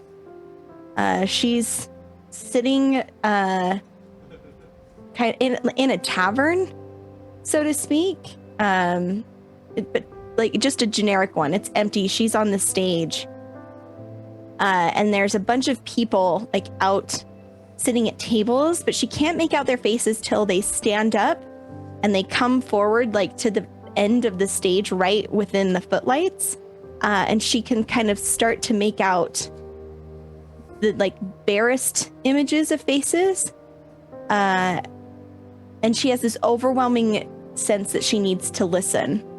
The individual begin to talk and just tell stories. Kelby will listen and nod, ask follow-up questions. Sometimes the people talk too fast or it takes too much, and normally there's not very many of them. Sometimes there's like multiple people get up and start telling their stories over each other, and she has to try and kind of navigate it. But it's that same setting, same dream, as if these entities are coming to her with stories. And she wakes up in the morning not quite remembering them, but like feels kind of like it's almost as if their stories have become like a memory.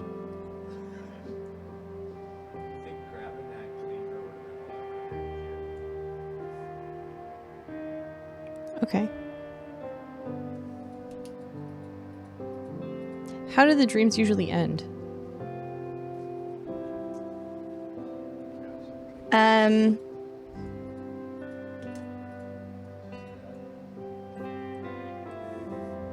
Kelby will, like, the person will listen, or she'll listen to the person's story, and they'll go and sit back in their little glowy, ghosty form back in a chair. And she'll wait for another one to get up, but instead the door to the tavern will open, and there will be a dark silhouette in the door. And Kelby will turn expectingly towards that silhouette in the door. But it will turn and walk away, and she'll wake up.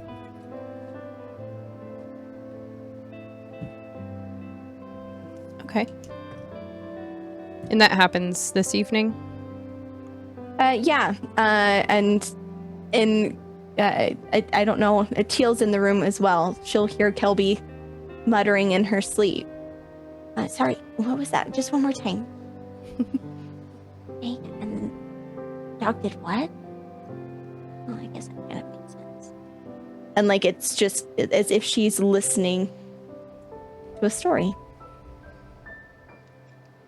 Your dream this evening is a little different.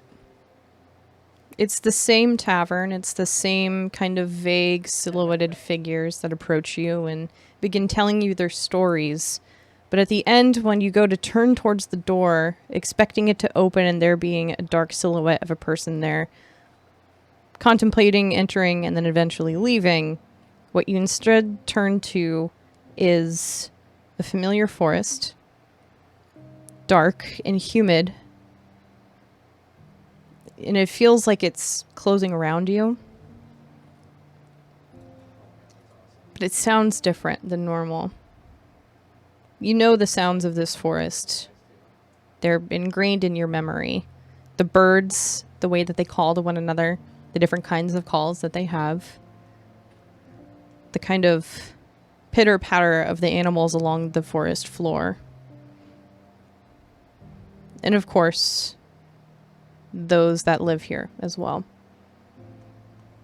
The difference is the voices that you would have heard off in the distance as you try and distance yourself from that grow louder and more raucous and verbose and offensive, and it sounds like there's a lot of them.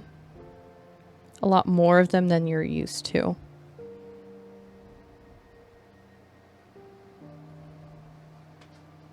And that's what jolts you awake. Anders, Yes. what's a typical dream for you?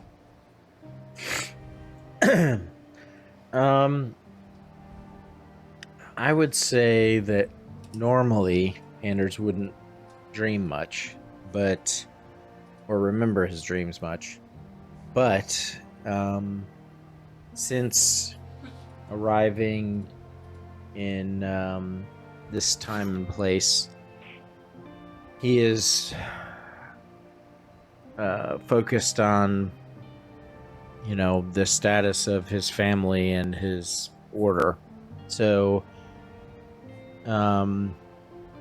his insecurities are, he feels the weight of the mission they're on, and his insecurities are kind of heightened. So he dreams a lot of his training.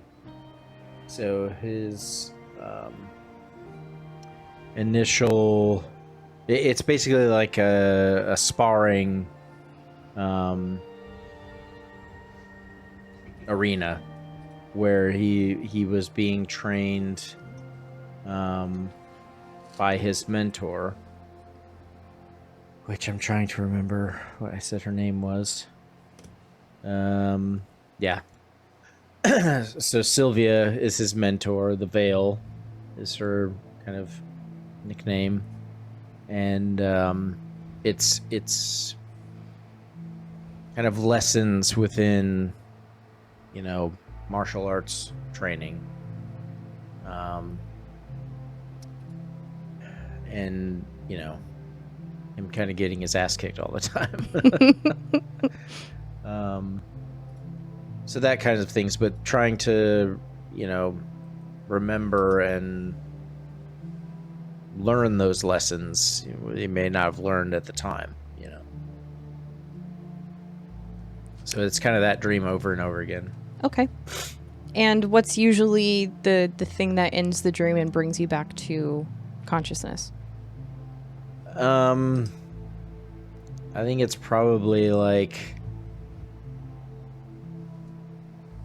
a misstep on his part and then getting hit really hard. Or getting slammed, down on his back or something like that. Where she would be saying like, you're not paying attention, or you're not, you need to focus, or things like that. Okay. You have this dream this night of you in your sparring match with Sylvia. And it feels very fluid. You know the kind of motions that you would have had to repeat endlessly in your training to try and nail down the muscle memory. And Sylvia would be speaking to you, trying to remind you, no, put your foot here. No, you raise your arm at this point, not 2 steps back. All very familiar in this same repetitive dream. But just as she goes to grab your collar and try and slam you down onto the ground behind you, what normally wakes you up, she grabs you and pulls you in. And instead, the face is not of Sylvia, but of your grandmother. And it's stark white, glazed over eyes. And she is screaming in your face, just yelling at you. Focus. Anders, focus. And she pushes you up against the wall from 20 feet away with little to no force. And you awake. You missed one. You sure you want me to tell you about my dreams? Yes. What you normally dream about. Well, I've already sent you that, so I guess I'll just read it. Mm-hmm. You can do cliff notes if you want some too. Yeah. Mistwin has ever since we've started to travel towards his home, he's been having the same dream, more of a nightmare. And it is the memory of the night his brother was killed.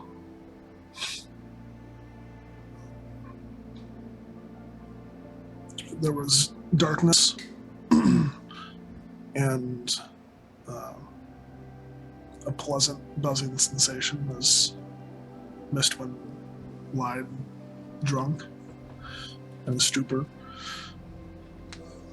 That darkness was broken by a horn distant. It got louder and louder, and Mistwind snapped awake, pulling the dagger from beneath his pillow. He was in his chambers, still dark, but his eyes adjusted. A third horn sounded, shaking the cavern around him, and he immediately knew that 3 horns meant that there was invaders, or at least danger in the keep. He grabbed his warhammer and rushed out of the room. His mind filling with strong emotions, hate, fear, a little bit of glee for the prospect of battle. Turned the corner and rushed towards his brother's chamber at the end of the hall, but the door was already open.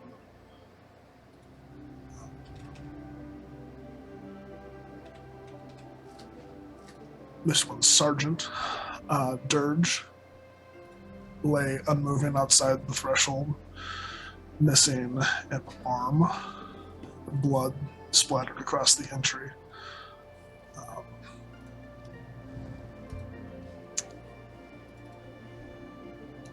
This one went into the doorway, where he was grabbed by Dirge, looking up at him in terror, muttering that he couldn't and that it was too fast. And Mistwind ripped his arm away and entered the room, and he saw horrible, terrible things. Blood painting the room. His brother torn apart.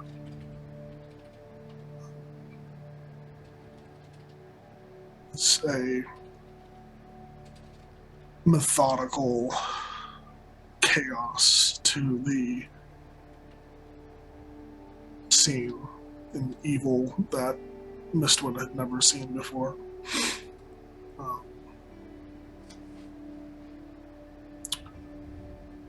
And he starts to spin and spin, and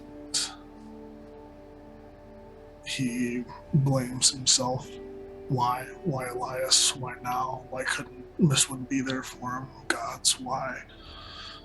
And the emotions fill him with sorrow, welling up to a tipping point, and then he passes out. And wakes. So that's the catalyst for Mistwind breaking himself free from this nightmare, is that reenactment and passing out to then become conscious. Okay.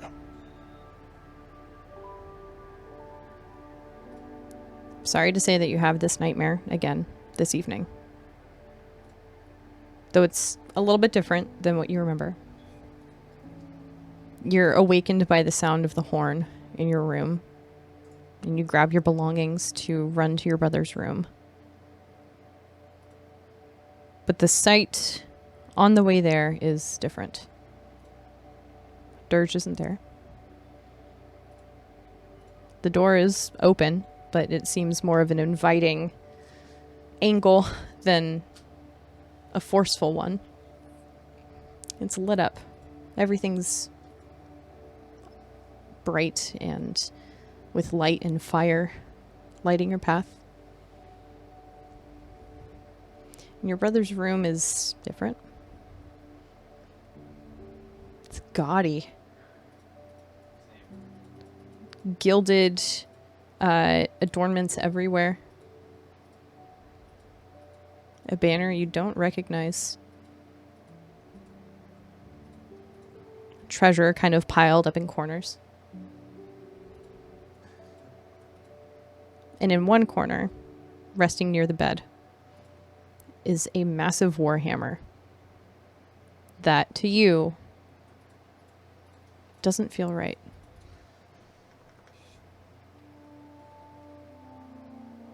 And you still are overwhelmed, pass out where you're standing, and awaken.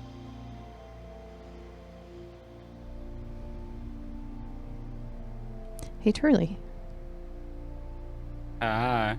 Hey, what does our turtle buddy usually dream of? So, usually, is not quite the right word for it. Every night he has the exact same dream.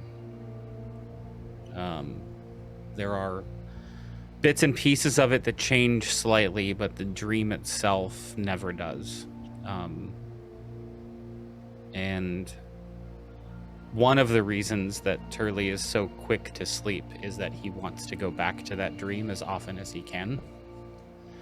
And the dream is, without getting into like every single minutia of detail, it's everything that happened from the moment that he met Harrison, Ramon, and Knight at Palmaflora through Darktoe.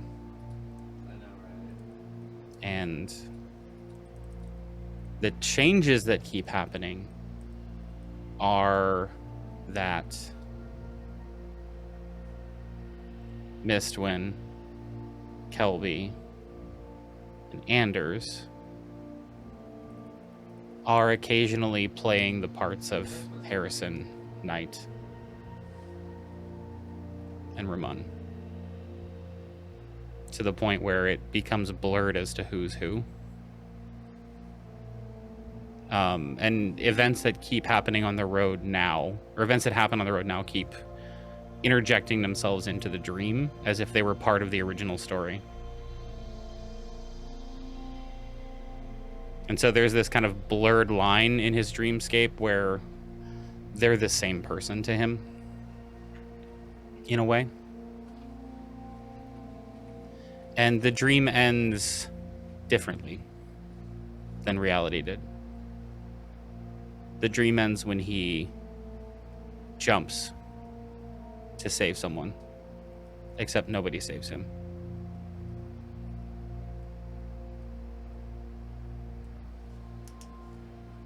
Okay.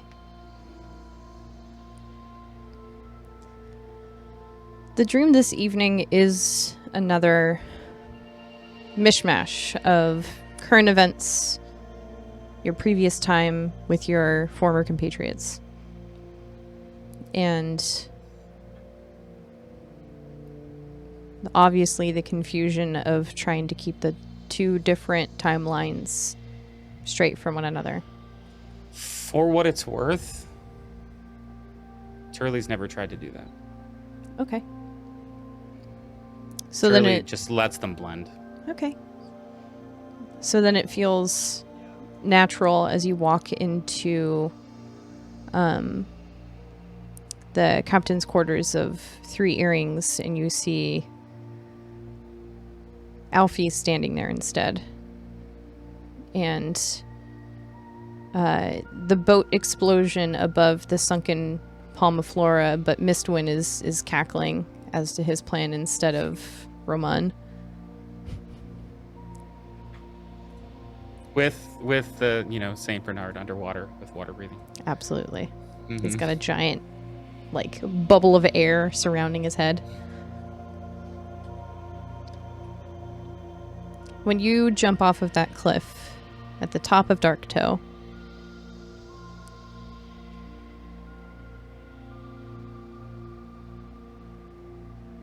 it's the same.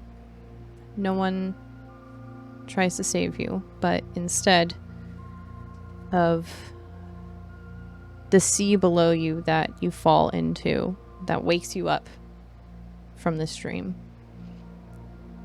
it's a little bit harder this time, much colder, as you land in a field of snow, kind of hard-packed snow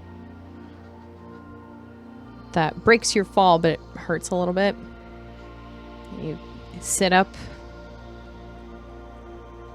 and it's just a road. Just a road ahead of you. Doesn't look like one that you've been on before. But it's cold. You feel chilled to your bones.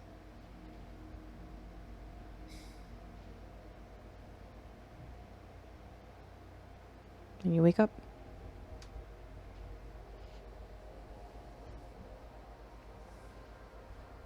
And finally, Poignet. Does Poignet dream? Yeah. Poignet dreams. It is,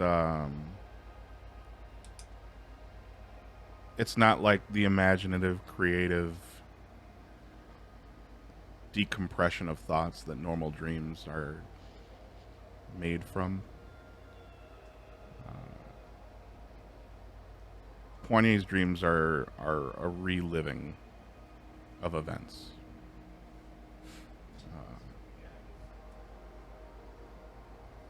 Normally his dreams are of a tall, dark armored figure with a floating crown of blue fire hovering above his head, raising a large hammer and hammering it into his chest.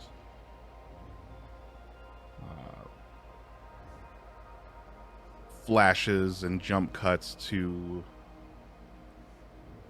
him kneeling before the same figure, wielding a flaming sword and knighting him.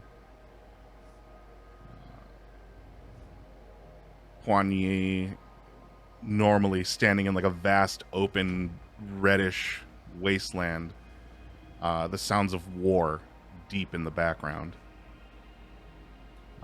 is standing naked in like a field amongst, fellow, I guess for lack of a better term, like foxhole mates, staring across a battlefield, hurling fire, hurling crossbow bolts, hurling steel, and magic, taking down both nightmarish and unseen enemies across this landscape.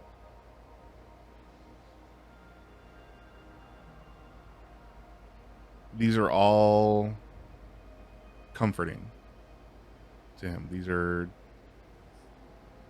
the memories of times that he misses, that he yearns to be back to.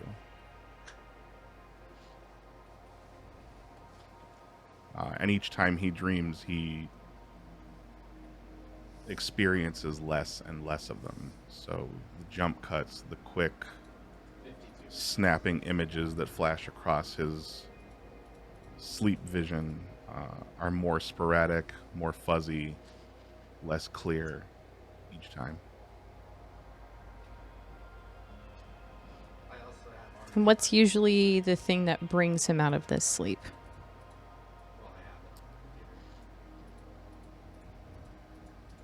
Usually it's the moment where he's standing without clothes on and he reaches across his chest and feels the cold metal coin that's embedded in his chest. Feeling that it has reached a temperature where it would almost burn the skin, but it's not hurting him. But that warmth is usually what wakes him. Okay.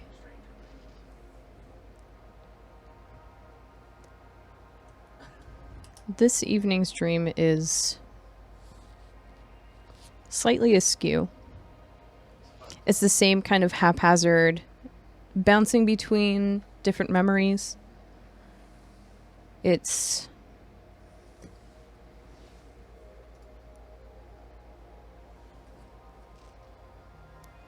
less linear, more sporadic. It starts with you standing on that battlefield, and as you go to place your hand on your chest, you're suddenly standing before this figure who is asking you to kneel before them. and be knighted.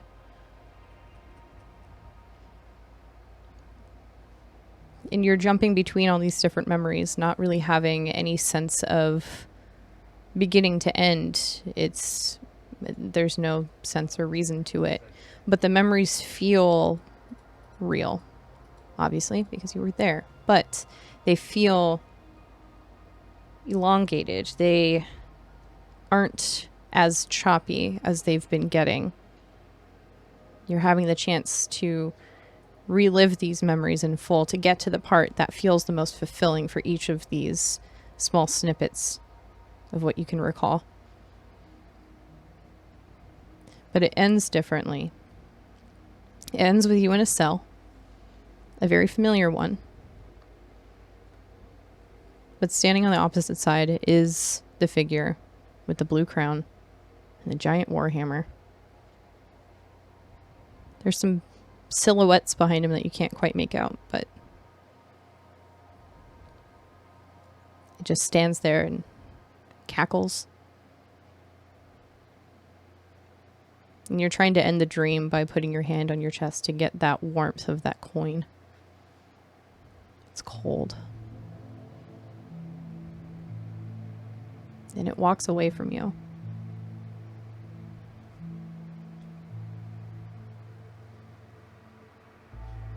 And in your confusion, you go to stand up and reach for the irons of the bars, but they're not there. It's just kind of an illusion. And you stumble through.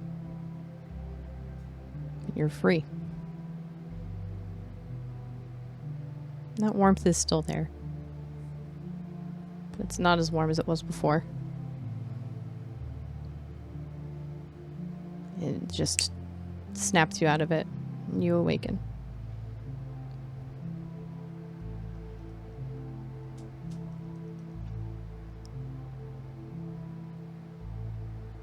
At this point, everyone gets to level up. Oh, shit. It's been a hot minute for everybody, but for Bright, it's just like, hey, here's a welcome party gift. Whoa! Level 9 on beaches. Yeah. Let's go. So, everyone has had a bit of an evening. Y'all leveled up, so that's super cool. But everyone had a slightly less than expected dream, or at least end to one. You all wake up, and it's cold as hell, especially those upstairs. There's not a fire to provide you warmth. It is just whatever you have to keep you warm, and that's it. Those down in the kind of common area, if you were there, you were probably okay. Wintha would have been coming in and making sure that the fire was stoked throughout the night. Yeah, the morning is yours.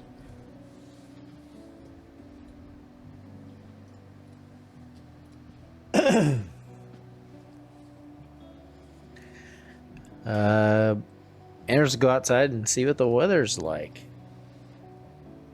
Okay. I totally failed to mention this when you guys got here, but this is a bit of unique kind of setup for the river. Obviously, there were the four buildings kind of squished together, and then the dock, and those were like the main features. But the forest runs parallel along this river, and the trees kind of cover it like a canopy, kind of, providing some natural shelter.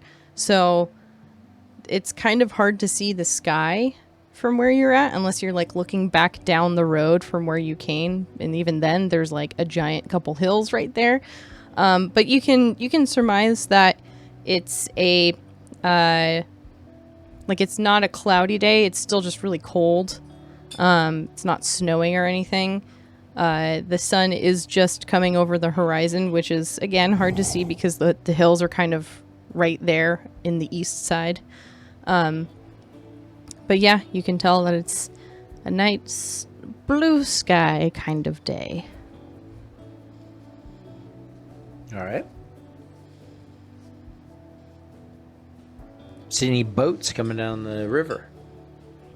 You can make a perception check if you would like, or even an investigation check if you're looking for something specific. Okay, I'll do that. 19. 19. This is a very wide river. It's very long. You can't see the end of either of the sides of it. From what you can tell, you can see like something on the river, bit further like up northward. So coming down the river. Can't quite exactly make out what it is with your special monk eyes and, you know, just understanding that there's a boat coming your way. It might be for you guys. It might not be. You don't know. All right.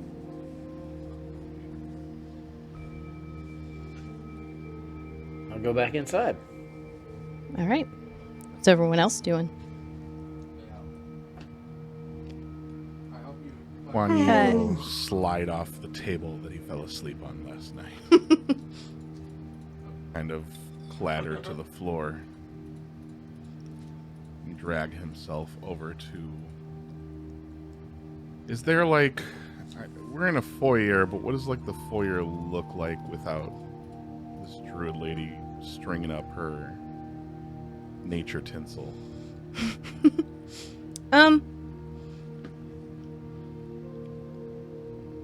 There's kind of just like a basic counter with not that much on it.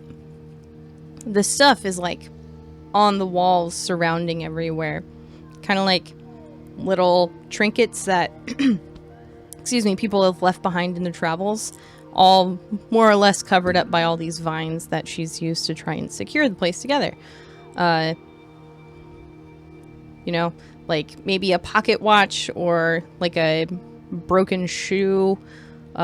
Just random things that were either thrown aside that they didn't need or like they didn't need at all anymore, like climbing gear. There's just like a random set of climbing gear shoved in one of the corners. Whole bunch of random stuff in here. Juan Yi, in that case, will kind of shuffle behind the counter and start like feeling around on all the lower shelves. He's gonna try to find anything. Just like to soften literally the anything. edges. Could be paint thinner, but he needs to get the buzz of this morning light out of his frontal lobe. Okay. If he's got to search the vines to find something, if he's got to break a vine and drink all of its chlorophyll, he'll do it. But he's going to be very thorough in his search. Okay. So you're more looking for something to like imbibe on regardless of what it is? Okay. Yes. Okay. The sting is strong. Gotcha. Okay. Sifting through the kind of weird knickknacks that are, excuse me, behind this counter, you find like a file. You find like an old log that doesn't really look like it's being upkept anymore. You find a couple jars. Most of them empty, but there is one that has like a small bit of liquid in it. It's like not marked or anything. I'm going to give it a whiff. Huff it. Okay.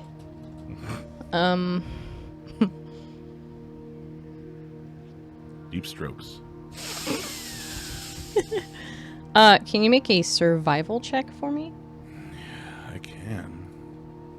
I can do this. I can. 16. 16. Okay. It smells like acidic.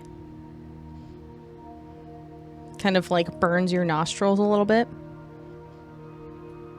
Like Sex Panther. Yeah. Works Burns the nostrils. Yeah, god damn it. Stings.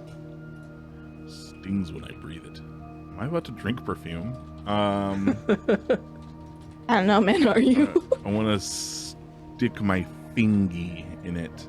Oh.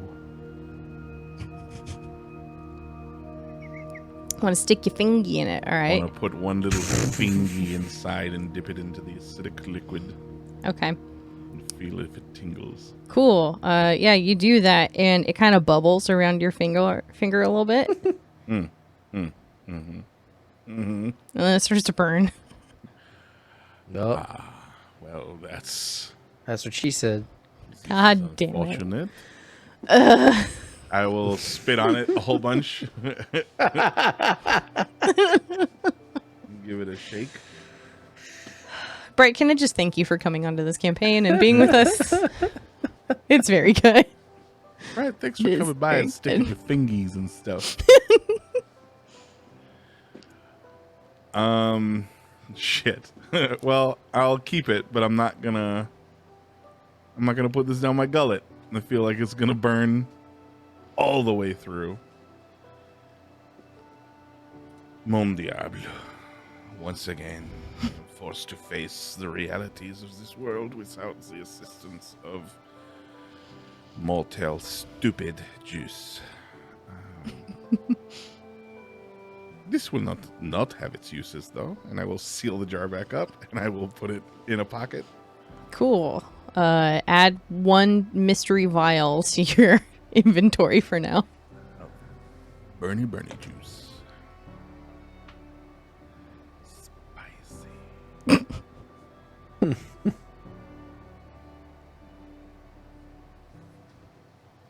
just gonna put spicy juice. If that's That's perfect.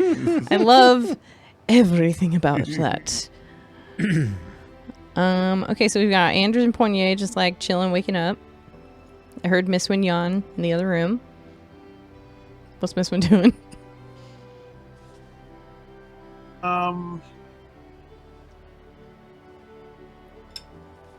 Yeah, I think Miss Win would gather his stuff, open the door, and go out. Morning. Hair of the dog, anyone? Pardon. Hair of the dog? Poignet is standing like over your shoulder, and like is leaning over from behind you, and is almost cheek to cheek with you, and he says, "What do you say?" I said, alcohol? How much is in there? Whatever you want. Repete, s'il vous plaît. I almost said por favor. Oh, God. Repite, s'il vous plaît. As much as I want. I just bite the cork and hand it over. Grab the bottle and just turn it upside down. And I will... He said as much as I want. I'm assuming this thing is endless. Is it magic of some sort? I'm just going to wait until I can't breathe anymore before I turn it back right side up. No, it's not. It's not endless. Oh, well. Your mistake.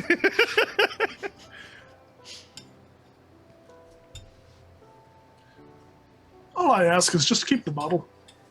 We'll be able to refill it soon enough. Hopefully. How big is this bottle that you've just handed me? It's like a wine bottle size. Oh, good. Yeah. I say like in one lung full, he could probably do like half the bottle. He will then hand it back to you after he's decimated the bottle. Is there any left, or There's like half. Like half? Put it into a side pouch. merci beaucoup. This is préférable. Well, is everybody else up, or is it just us? Shirley, Have not seen anyone else yet. I'm just gonna put the bottle down in front of Turley. How dare you call me Turtley?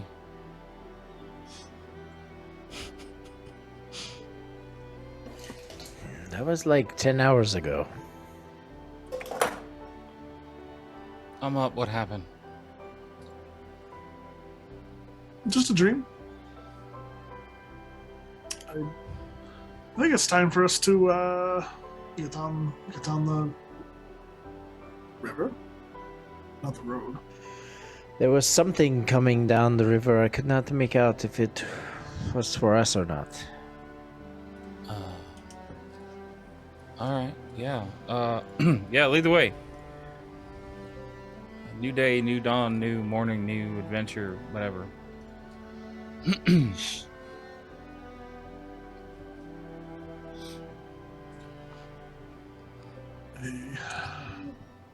All right, I'll go like up Kelby, I suppose.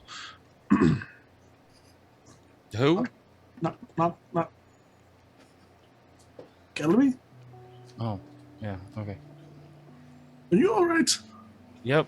Just trying to get out of, rub the dirt out of my eyes, sleep. Okay. Let's 5 more minutes. Knock, knock, knock.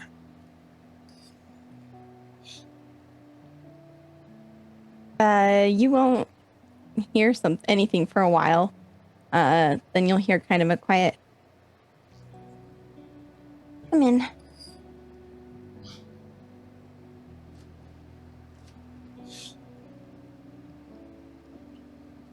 Everybody else is up?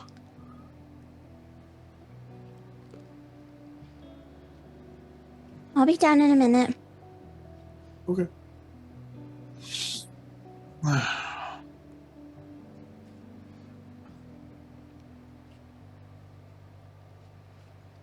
Inside the room, Kelby is just sitting, curled up in this strange nest of fabrics that she collected in the night to try and stay warm. Curled up and is looking out the window, kind of along the horizon. I kind of picture it's looking out over the river and the direction that we need to go. Mm-hmm. She's got her knees kind of pulled up under her chin again, curled up tightly, and just hesitant to like step out, I guess, on this next leg following the dreams in the night. Is Atil still in here? Yes. Atil is curled up in a corner, also with like a mishmash of a bunch of different kinds of fabrics and stuff that she had found in here to try and keep herself warm. She's still asleep. Mm-hmm. Kelby will kind of again do that, take that moment to look out the window and then look over. Her hand kind of absent-mindedly going to her spell focus, and she'll give a big sigh before kind of collecting up some of the extra blankets from her sleeping arrangements and going over to Atil to kind of like gently lump them on top of the Firbolg, which is kind of a process because Kilby's pretty small. And she'll quietly, she'll open the room and kind of look around and kind of look down at her shadow, which feels darker to her somehow. But she'll shrug it off and head downstairs. Okay.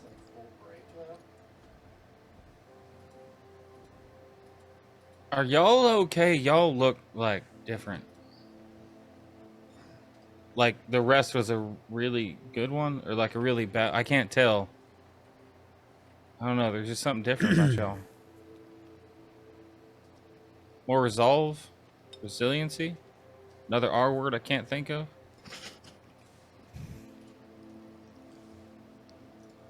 I feel fine. It was a good sleep. Yes.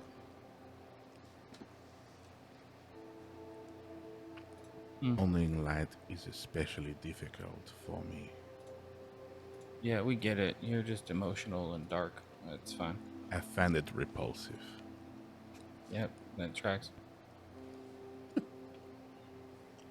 Is the boat here?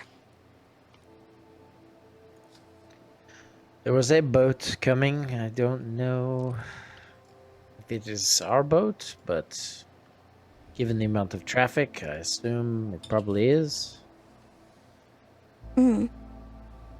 I let Teal sleep a little bit more. It got really cold upstairs. So we'll need to wake her up at some point, but I figure the extra rest wouldn't hurt. Have we seen the innkeeper around? And Kelby's gonna look for, I've already forgotten her name and I feel poorly about it. Wintha. Coming down from the top of the landing on the stairs, you would see that her room, which is like the first room that you come across when you come upstairs, the door is like slightly ajar, so you would have seen that she would have been in there, just kind of like moseying about a little bit, so you know she's awake up there. Okay. Well, I'm not quite put together. Kelby, before Wintha can come downstairs, Kelby is gonna take a gander at. She's got all these different little vines, right, that is holding everything up. Kelby is gonna go over and start paying really close attention to them as they like run along the walls and stuff. And she's gonna kind of like take it all in and go, okay. I think I can.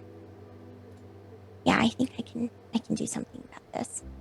And she's going to cast plant growth on these little vines in this main area. Let's see. Yeah, working on making them larger and more overgrown. So kind of thickening the vines and stuff. And she wants to bolster the walls of this main chamber and bring the plants around the ceiling to like in a pattern. So it kind of dangles down like in a hook that like a chandelier or like light of some kind could hang from it. And like basically Kelby's just like, Yeah, no, okay, great. and she'll grab her spell focus and mutter with her hand on it and just like build out this room. So instead of having to do the little druid craft like fixies, the plants are now like overgrown and like fully bolstering the room. This is very good. Yeah, when you cast this plant growth spell, it does exactly as you've described. It fortifies and strengthens the plants that were already here, allowing them to grow in such a way that they're more secure, kind of like they've always been there. The whole building kind of groans and creaks as these plants begin to grow and kind of push the boards and the salvaged material every which way, since there's really nothing holding them together except for these vines. But eventually it all kind of settles in a bit of a haphazard way. Definitely similar to how it was before, but it's enough to stir Wintha from her room, and she like runs down the stairs, and what she's greeted with is large vines kind of holding up each of the corners, one even becoming like a structural like column holding the room together. Like, what is it? Ferns and leaves and stuff growing from the corners near the ceilings, and flowers in every which way. And she just kind of takes it all in. Okay, this is beautiful. And you need to teach me how to do this. This is going to stay? Is this going to stay? Yeah. Yes, yeah, is this gonna stay? Said that, yeah, you said there were multiple plants, so this should work. You'll just need to make sure that you tend to it like normal. Okay. I guess. I don't need much. It looks like, with the river right there, the water should be fine and sun, but just keep an eye out for any rot, I guess. Okay. Okay. But at least this room's secure. If you work really closely with the plant, you can probably train the vines that come off to act as like beams for other rooms. Ooh. I don't know. That's just an idea. But this room at least will always kind of be sturdy, so you're not having to worry so much about it falling down all the time. It's so nice. This is gonna save me so much time. I don't even know how to thank you. Like, whoever. That's okay. Wow. Okay. Whoever's gonna take the next shift is really gonna have it easy. Oh man. I'm sure they won't be here for a while. And Kelby will pat her elbow.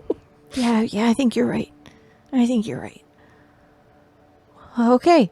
I'm gonna have to talk to all these plants to try and figure out how to make them like work continuously. This is so cool. And she just kind of like starts mumbling and like looking at the wall and trying to figure out how everything's twisted together and see if anything's like displaced or anything. But yeah, she is now distracted. Kelby's then gonna kind of turn around and look at everybody. There's one other thing I want to do before we leave. I'm gonna need you all to be kind of around though while I'm doing it. So can you give me a minute? Of course. And Kelby is going to move over and kind of sit in front of the fire, drawing her knees up under her chin and start muttering to herself in Druidic as she starts the ritual cast.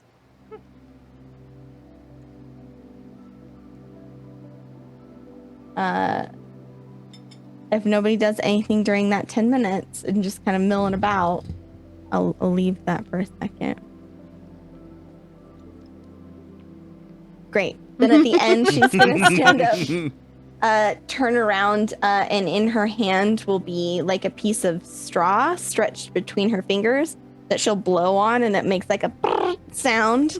And as she does, you'll feel some of the like air in your lungs kind of like when you can't breathe really good and you take a deep breath and it's like you can feel the different pockets of your lungs kind of fill up a little bit more. You'll feel that as Kelby casts water breathing on everybody, because we're about to get on a boat and Ilri had that whole thing where he's like, don't fall off.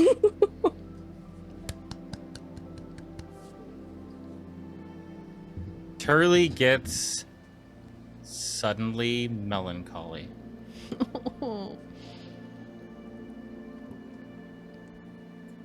Okay, so that should help in case we, fall off the boat. I wouldn't recommend it, but just in case. Thanks. You're welcome. Does the air seem a bit heavier right now? I never cast a spell before, so it might have some weird side effects. I'm pretty sure it made the right note, though. And she'll do this. She'll blow on the straw again.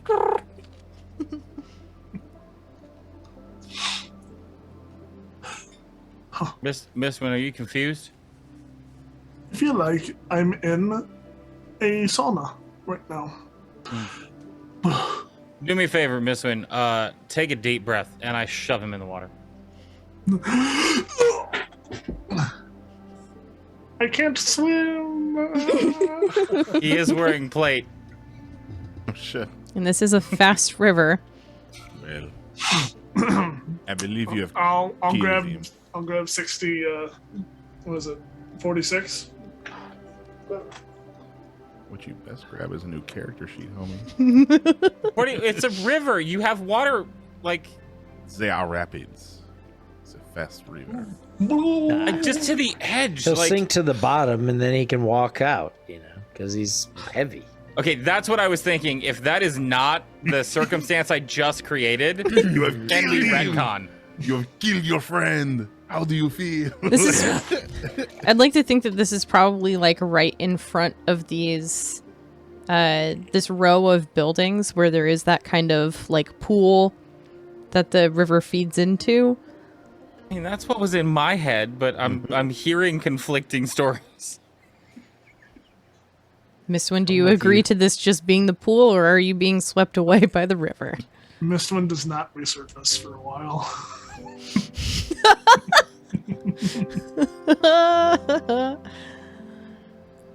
Kelby's just gonna like sit and wait. Like, she did her part. She tried to help like with the water breathing, and then if Mistwind doesn't resurface, she's gonna like stop. Wait. Does Mister know how to swim? You're fine. You're fine. He's okay. Just like trudge out after a minute or two. Just Do That's a that pirate good skeleton boy. walk up the shore. That's a good boy. You made it. Good boy. You want a treat? yes. Great. Hey, Kelby, can you do anything about his waterloggedness? I think. Yeah, actually, I think I can. And Kelby's gonna. Sorry, dumb joke that only I think is funny. Kelby's going to put her hand out, and like kind of focus really hard on the back of her hand, and like nothing will happen, and she'll look at her hand, shake it, and try again.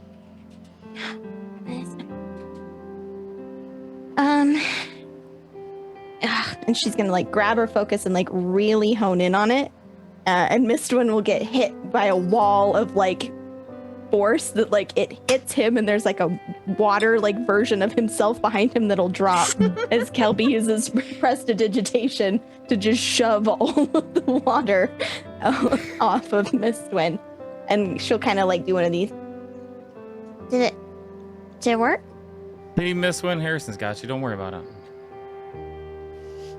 What? I said Kelby's got you. That's. Oh, I thought you said something else. I don't think I did. Did it hurt, Miss Wynn?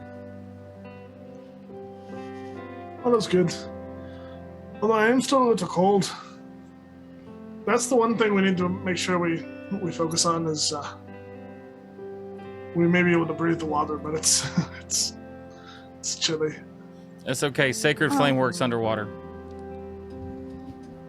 Yeah, I don't know. I don't know if that actually helps, Turley. You don't want a little toasty plate mail? I don't want an explosion. It's the first time someone's ever said they didn't want an explosion from me, but okay. Take it easy. You would think between the five of us, someone would have some sort of heating spell, right? Curly wraps his horse blanket around himself tighter. Careful what you wish for, Miss Twin. I mean, I can probably come up with one, but I think it might be a little overkill. Well, hopefully we won't need it for too much longer. Just this trip down the river and a slight romp through the forest, and then we should be in the mountains. Or under them. That should be better. For a while. Can I ask you a question? I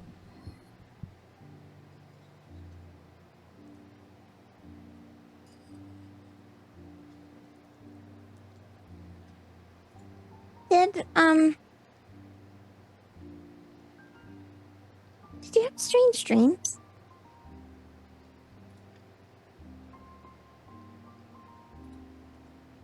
What is strange? All dreams are strange. Well, stranger, I guess.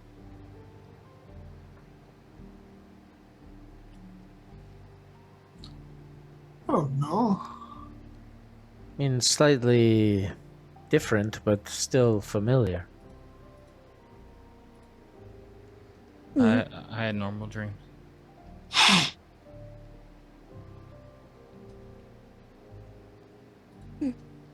I think I agree with. Did you with have a Anders. strange dream, Kelby?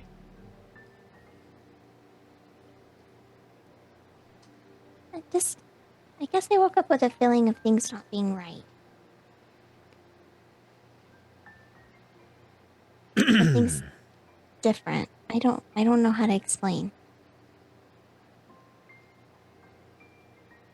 No, Like I know I- what you mean.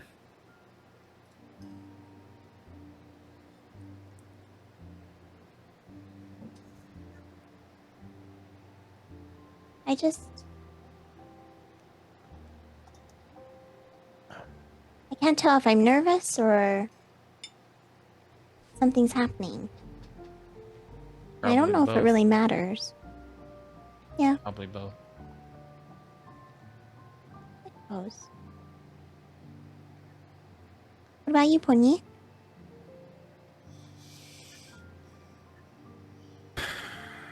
I do not recall having any strange dreams. Everything is normal here. Everything is definitely not normal here. Well, what is normal with gestures at everything?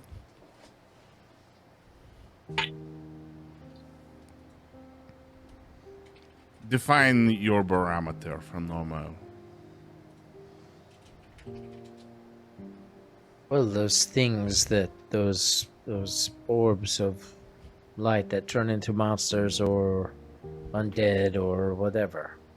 That is not normal. Ah, For where we come from. The predicament of this time makes things not normal.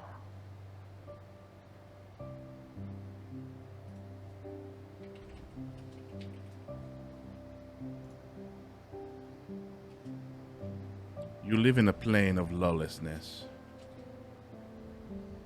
This place is What? chaotic. You That is not true. are chaotic. Oh no? No. Where? We are from a time of order and definite lawfulness.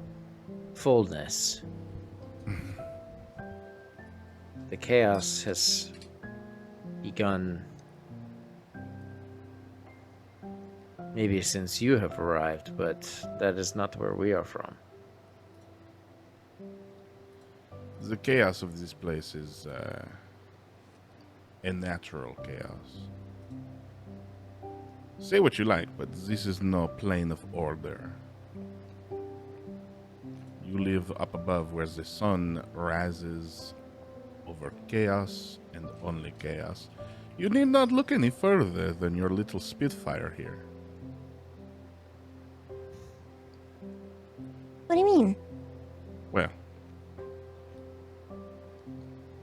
the moods of Kelby change from day to day or hour to hour in some instances. Well, isn't that how everybody is? Beg pardon? Sorry, I didn't mean to interrupt. No, it is fine. It is. I've only been with you 2 days. I have yet to see what is par for the course.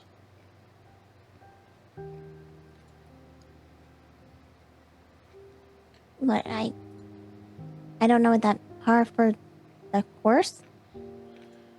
We said turn the phrase. It means what is normal.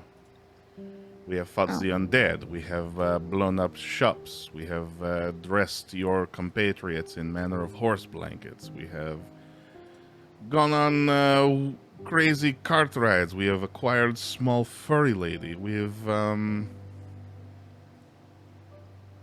are now awaiting a boat that was called by Skyflare from bizarre green thumb tavern woman. Tell me, which of these events is the baseline? Isn't that what normally happens with adventurers?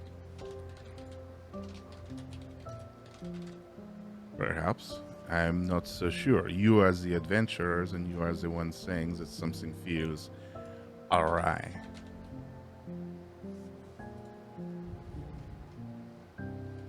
Well,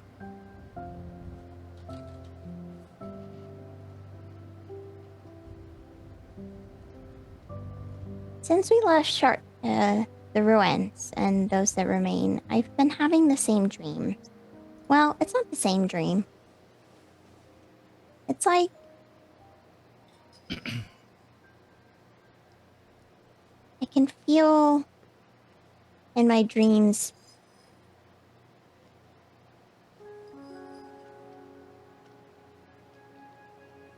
it's gonna sound crazy. I feel like I'm hearing the stories of the people that are stuck here. You know? Like, those... I don't know, they come in the night and I can hear them sometimes when we're traveling. It feels like there's just spirits and stories everywhere. And in my dreams, they come and they tell the stories to me. And I remember them. But in a weird way. Like they're a part of me now that I've been told them. And normally the dream ends in a particular way, but it didn't end that way this time. And I don't know, maybe it's just I'm nervous about going home, but that's not for a long time, and I don't know, but it was just different, and it hasn't been different.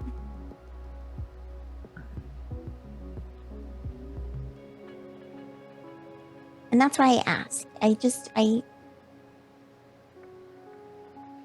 This is all kind of overwhelming sometimes and scary, but when I'm with you guys, I don't feel alone. So it's a little less scary, I guess. So I don't know if that's normal or the way it's supposed to be, but I know it's the way that it is.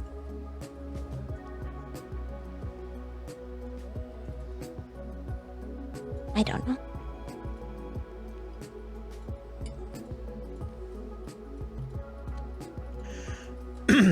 I think there's a new kind of chaos. So, your point is valid, Poignet, that people are chaotic, but just a few days ago, we were in a world where the chaos was not beyond normal, the chaos of normal people. Now you have the chaos of the gods. And that is a whole new element. The chaos of people, the chaos of men is understandable, it is predictable, it is what we're used to. This is new.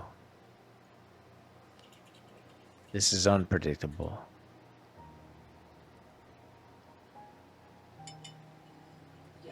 It's different. I'm saying, though, every single moment with you all has been different from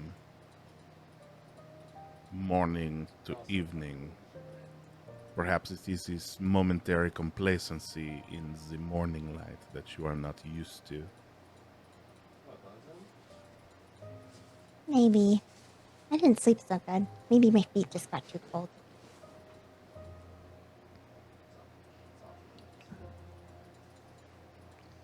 Either way, I suppose we should just keep going, huh?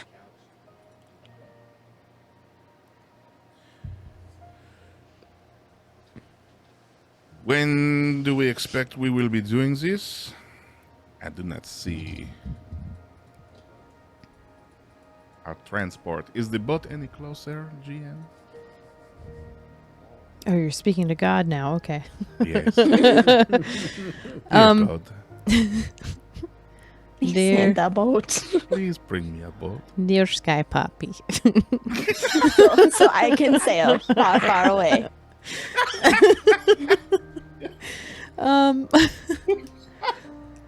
If you wanna look down that old river, you're welcome to. Please do a will stand investigation. And deliver. And look to the left and run me like a river. Fuck you. It was almost a 19. An 11. I'm looking for the boat. Okay. You like go towards the edge of the river and stick your head out to go and look up the river to see what's coming down. And Illyri like pops his head in front of your view and he says, "Hey, y'all ready?" Yes, we are prepared to leave. Creepy man. Do you have the boat prepared elsewhere?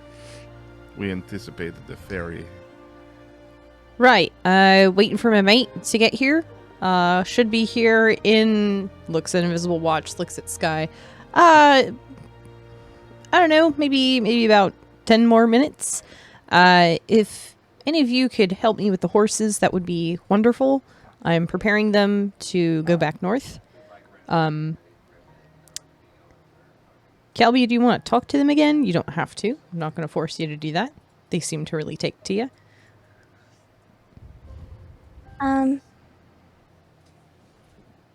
Sure. I mean, I can if we want. She's just gonna like from where she's at, like lean over and be like, "You guys good?" Like not casting the spell, just yelling that. The horses just kind of neigh and like stamp. Yeah, no, I think Yeah. you're good. Right. All right. Can the rest of you help me with the cart here? We're going to be taking it with us so that I can come back safely. Just need some help kind of condensing it a smidge. I really just need one person on each side of it to kind of push it in a little bit. I can help. All right.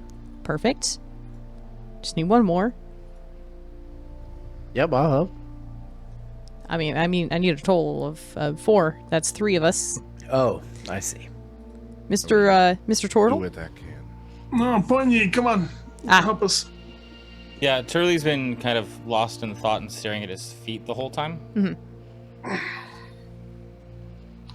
right, no, you take a breather there, sir. Hey, Mr. Horned fella. All right, you can get to the back of the cart, and on 3 we're gonna be pushing in. The Pawnee, don't worry about it. Listen, he's the reason that you got covered in shit, so I'll take care of it. Don't worry about it. Oh, And Actually, that Turley kind of was snaps to it. Shelby and who comes out. threw the pot at him. You Oh wait, brought but I the think I have pot. Something for that. And Kilby will run up to Illyri with her hand out, like holding onto her like thing, her focus really hard and like focusing, and there'll be a blast of prestidigitation as she like forces all like the dirt Shadow and stuff clone jutsu. out of his clothes. oh, And gross. she'll like open her eyes and be like really excited. I learned a trick. Pretty good trick. Oh my God. Feel right as rain. Thank you very much. Oh, I missed a spot, and she'll do his shoes really quick. Oh boy. All right. Very good. But used to spare a lot of helpful things. I'm just imagining the scene like where Sorcerer Supreme like shoves Bruce Banner out of the Hulk, but it's poop. Yes. I love that. Yeah, so he'll count to 3 for those of you that are able to help push the cart in. He would have like gone around to a lot of like the hinges, and there would have been like a mechanism that he pulls out and turns and shoves back in. And once you all successfully push it in, it like reduces in size by half. A lot of the boards like end up stacking on top of one another, and it kind of just looks like a box at this point. The wheels are still there, but they're a little bit closer together now, and now there's just like the 2 poles sticking out at the front that would be where the reins would go for the horses, and now it's just like a pole cart, kind of. Right, thank you. Might need some help pulling it out again down at the lake, but we'll cross that bridge when we come to it. I don't know if that was a joke or not, but it seemed funny. Sorry. Thank you. No, it was in my head. I was thinking of going for a joke, and then I kind of backed out at the last minute. So thank you for paying attention to that mild bit of humor that still resides in my brain that has not left the mouth quite yet. Yeah. All right. Oh, yeah. Looks like my mate's here, and you will see, not so much a boat, but more or less a raft in the same kind of dimensions as the cart, but like double in size. Very slowly make its way down the river and kind of hit the dock a little bit. And the dock itself kind of looks like, it's a good way to put it. It's like a kid's beach day project. It's like super well worn and left behind for the next person to maintain. It's just kind of chilling. But yeah, the boat will essentially kind of bump into the dock and like find its way into that pool next to the shore. And another dwarf will hop off of the boat and onto the shore, greet Illyri very kindly and jovially by like grasping his forearm and in acceptance and happiness, and like, hey, how's it going? And they have their own little quick chatter there. Illyri will slap an arm around his shoulder and wave out to all you, everyone, this is Tolu. Tolu, this is everyone. All right, thank you so much for bringing the boat here. Very much appreciate it. Anything new with the boat that I should know about? And this dwarf just kind of like affixes his scarf around his neck. No, you kind of just need to, still look after the rudder in the back, make sure it doesn't pop off yet again. Otherwise should be right as rain. All right. Cool. Anyone have any questions? Illyri will go over the safety questions there. Yes, Mr. Tortle. I actually have 2 questions. Right. Let me start off with the most important of which. How was your day? Thank you for asking. Slept pretty good last night. Got a good breakfast in me this morning. Been on the road for a couple hours now, and here I am. Yeah, looking forward to making it back up to Rosa, and enjoying a nice bit of a visit there. Great. My second question is, can you perhaps go into more detail about how that rudder is going to fuck us in about an hour? Oh, it won't. It's just the mechanism that holds onto it kind of bumps off every once in a while. It doesn't actually come completely off. Not making Totally any safe. sort of progress in your case whatsoever. Great. All right. I'm going to go. You said that there was a Firbolg here looking. Oh, yeah. We should probably go wake Right, I'm gonna be continuing her travel with her. Is she not in the room with you?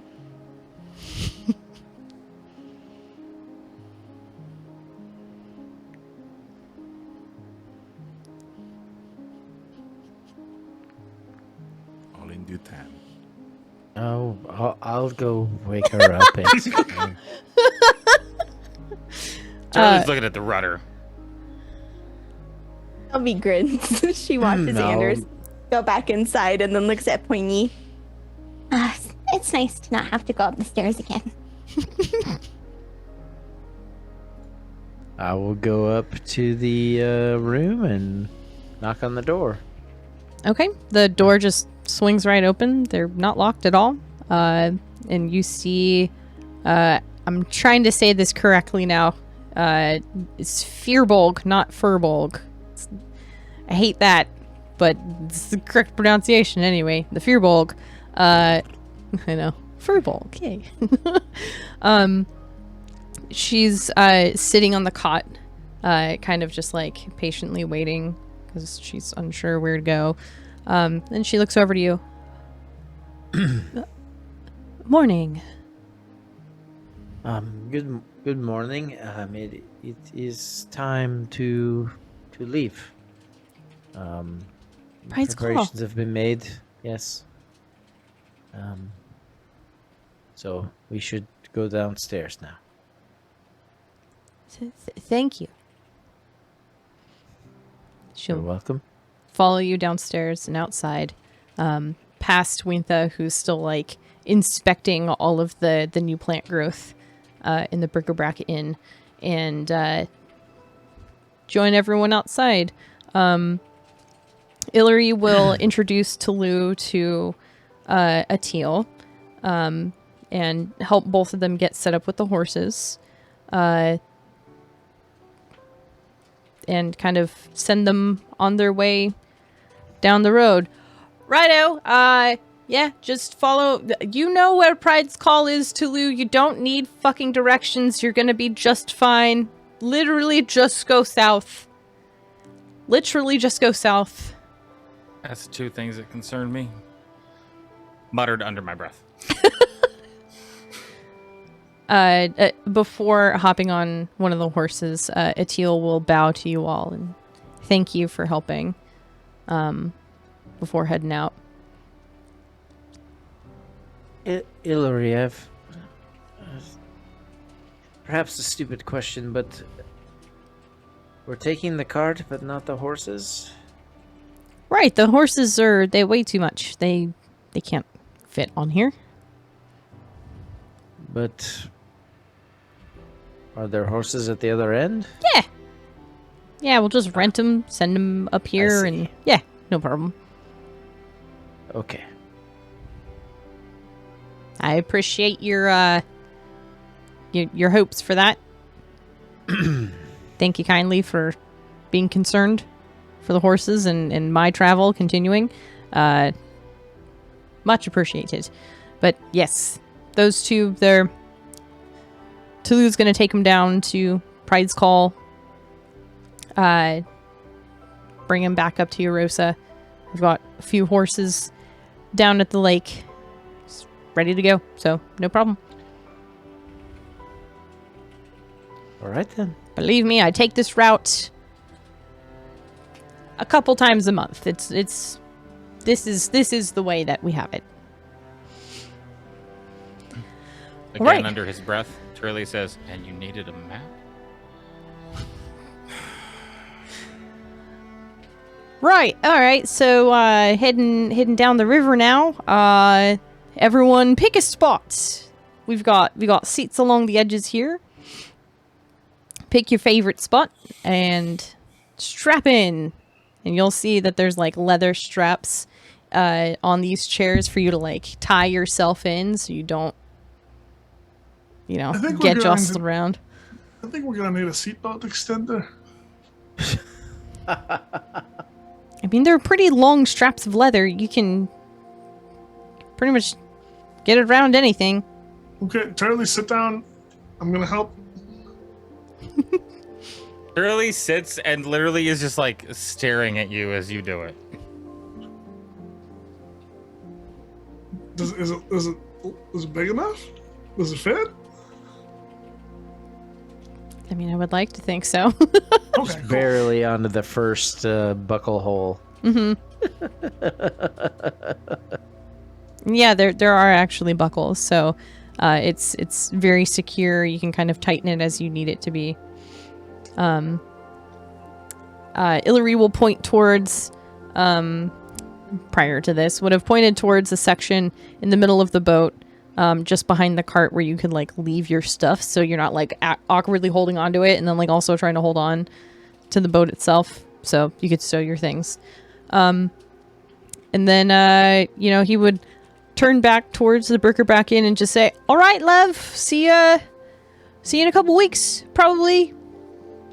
You'll see Wintha poke her head out, and as she does, more vines will follow her along with some kind of like snowdrop flowers blooming on the vines. Nice to meet everyone. I promise I'll have food next time. Bye. And with that, Illyri will push off from the kind of pool in the river and head on down. It is a bumpy one. The river is pretty quick. There is a bit of like ice pack and snow that's settled on top of the river here.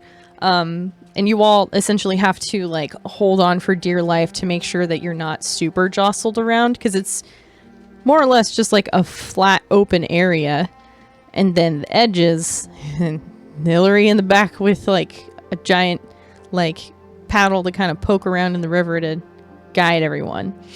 And that's it. Does anyone want to do anything while you're chilling here on the boat? How long's the trip on the boat, just out of curiosity? This is estimated to take pretty much the entire day. There are no stops because there is really no way to stop at this point. You going. Right. The estimated time of arrival is like just before sunset.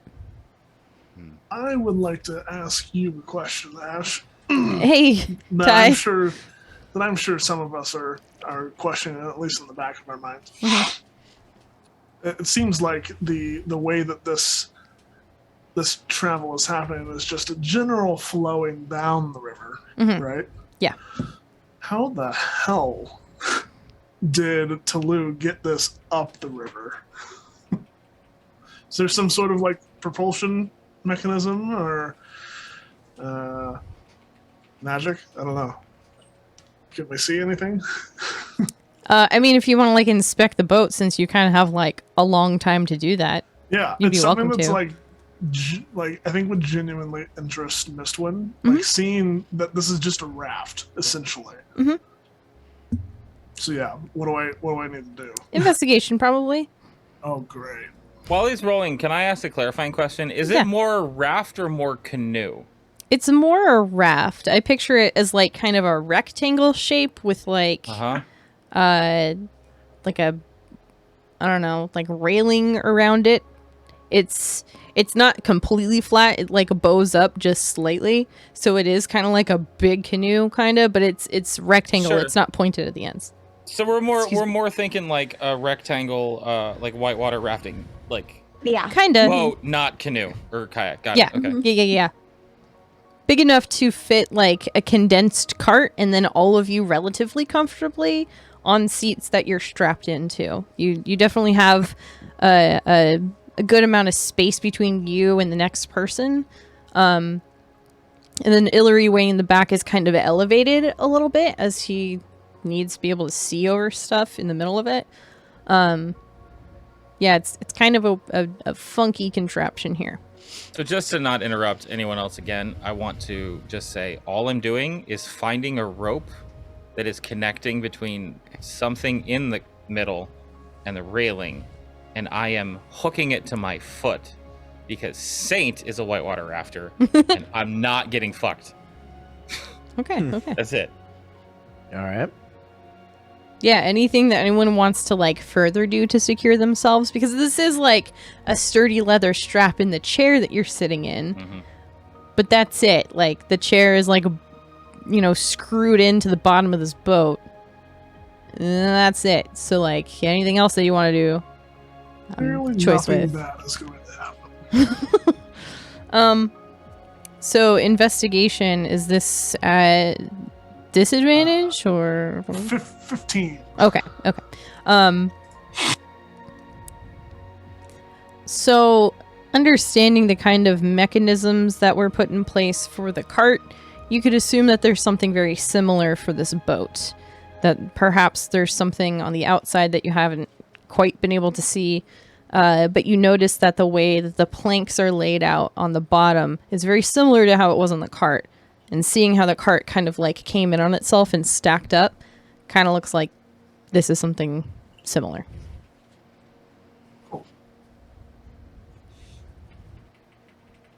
Neat. Very, Right. very, very cool. Is anyone else doing anything further to secure themselves here, or doing anything on your travels here? Illyri is definitely a little bit more jovial, as he's not like completely separated from the rest of you in the cart. He can like see everyone and see what's ahead of him, so he has like a couple things to keep track of at the same time. But he just like starts singing little shanties, even just kind of like humming to himself to keep himself occupied. If he starts humming and understanding that the ride's a little rough, Kelby will still pull out her actually, she wouldn't pull out her lute because it's rough. She'd pull out her pan flute. Nice. And kind of play, like listen to him humming the shanties because she's probably never heard them, and would accompany him a little bit on her pan flute. She's just using the regular strap on the seat because, you know, there's not much for it. But she'd be kind of... Hey, Illyri, do you have any ones with some real good curse words? That's all you had to say, and then he just like immediately hops into a tune that's like every fourth word is a curse and they all rhyme together. It's very good. Ship is conflict.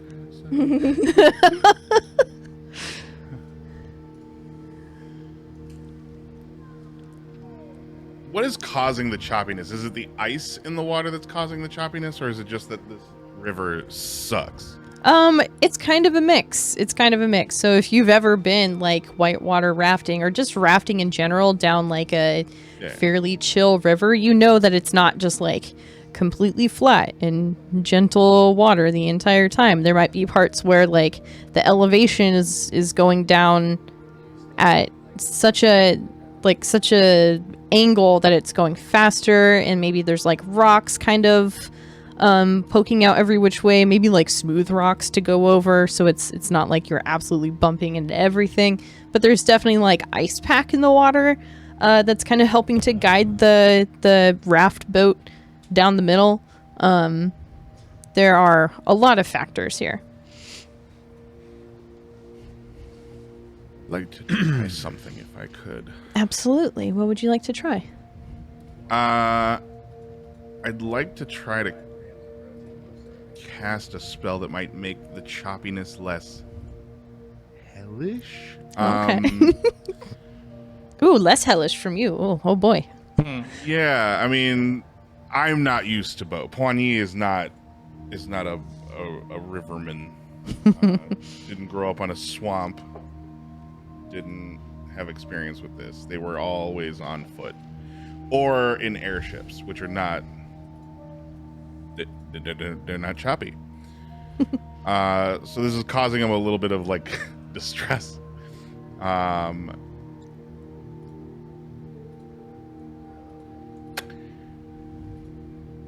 Poigny is going to take out his deck of cards and lay a series of them face down on the deck of this raft.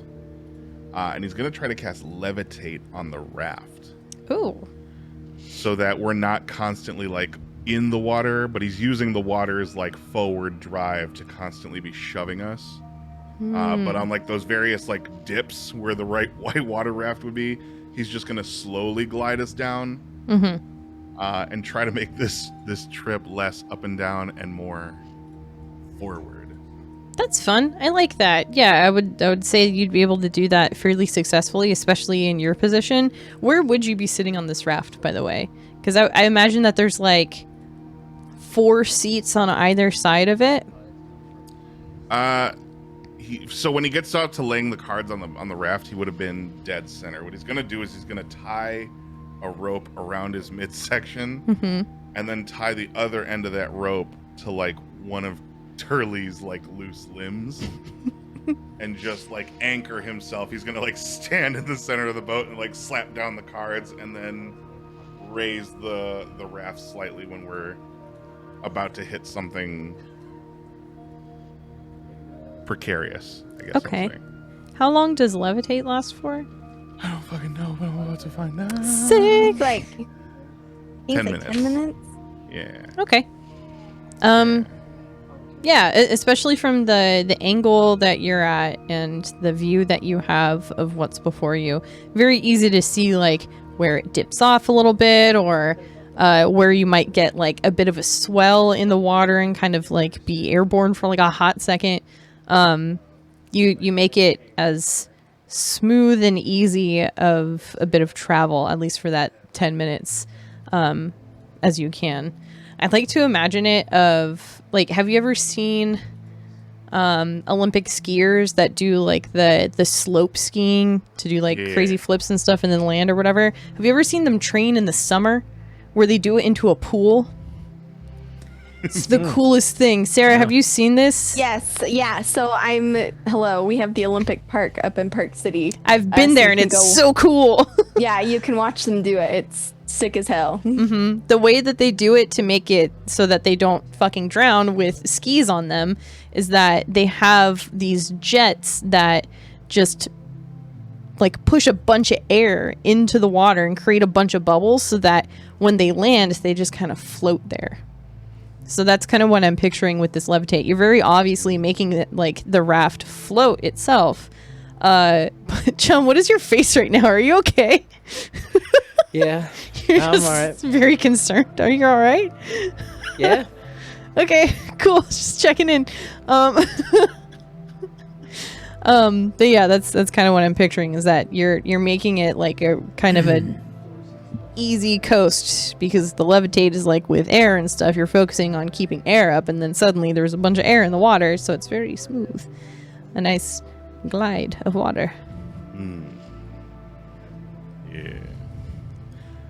I'll try to do this during I'll do it twice during the trip when it looks like the water is getting to be at its worst. Okay, easy enough for you to do. And Illyri like will be mid sea shanty and like elevate his voice and kind of scream when you do it like a kid on a roller coaster. He's just having the time of his life. Love him. It probably takes I don't know, maybe about 5-6 hours before you guys, well, maybe like 3-ish hours before you guys like actually get into the mountain area and past all of the forest, and you see just mountains on either side in varying sizes, some of them with snow-capped peaks, some of them not. They're more like hills that haven't quite gotten like, you know, their own like weather system up there. It's probably a solid like 2-3 hours of you just riding this raft through the mountains on this river, and it is beautiful. If you've ever been amongst the mountains, it is quite a sight to behold. It's a very humbling experience just being amongst these massive land masses, and it's much colder here. There's not as much wind as the mountains are kind kind of keeping everything insulated here. But it is starting to snow here. And it is probably about 5-6 hours ish into your travel that you come across a big like fork in the river where Illyri has to make a pretty big turn to keep you down the correct path. And it's where I think we're still on the map page, actually. Yeah, we are. It's like right around here ish, where the Copia River meets the Festerwill River, and that's where he has to do kind of a big push with the paddle back behind him, or whatever the hell that thing is called. And it's snowing, and it's windy, and it's icy. Does he look like he's got it, like, as Kelby's watching him, like, Under control? yeah, like how, like, is he straining real bad? He's having a bit of a time right now. Yeah, he's having a bit of a hard time. Yeah. Kelby is going to, kind of seeing that, undo her restraints, and move like up to him, and she'll cast enhance ability on him and herself to make sure she can get back to her feet safely. But she's gonna give him bull strength. Okay. So advantage on strength checks, and his or her carrying capacity doubles. Damn. All right. In the heat of the moment of Kelby releasing herself from her chair and walking back over to Illyri, you hear him like screaming at you, "Miss, you need to sit in your chair for the remainder of the trip. This is unsafe." And then you... I'm trying to help you, dipshit! And she slams her hand like on his knee and casts a spell. This is very good. This is very good. He feels emboldened with the spell that you've cast on him, and you see him kind of like grow 2 inches taller, basically, just in stature and excitement. Just you're like walking back to your chair, and he's still screaming at you because it's loud as hell, and it's like windy and stuff, and it's snowing, so it's like kind of hard to hear. And he's just screaming, "Hey, that was really nice. Thank you so much. I can't believe how difficult this turn is." And you hear his voice like reverberating between the mountains here. So much so that it echoes and continues to echo and echo even more. Tie your face. Just kill me. And then there's a small bit of silence for just a moment as one of the peaks behind you starts to rumble and quake, and anyone looking behind you now sees one of the larger mountains to your right. The snow begin to tumble off of that mountain in stark quickness. Kelby looks up and sees as it starts to fall and goes, "Slutty duck box."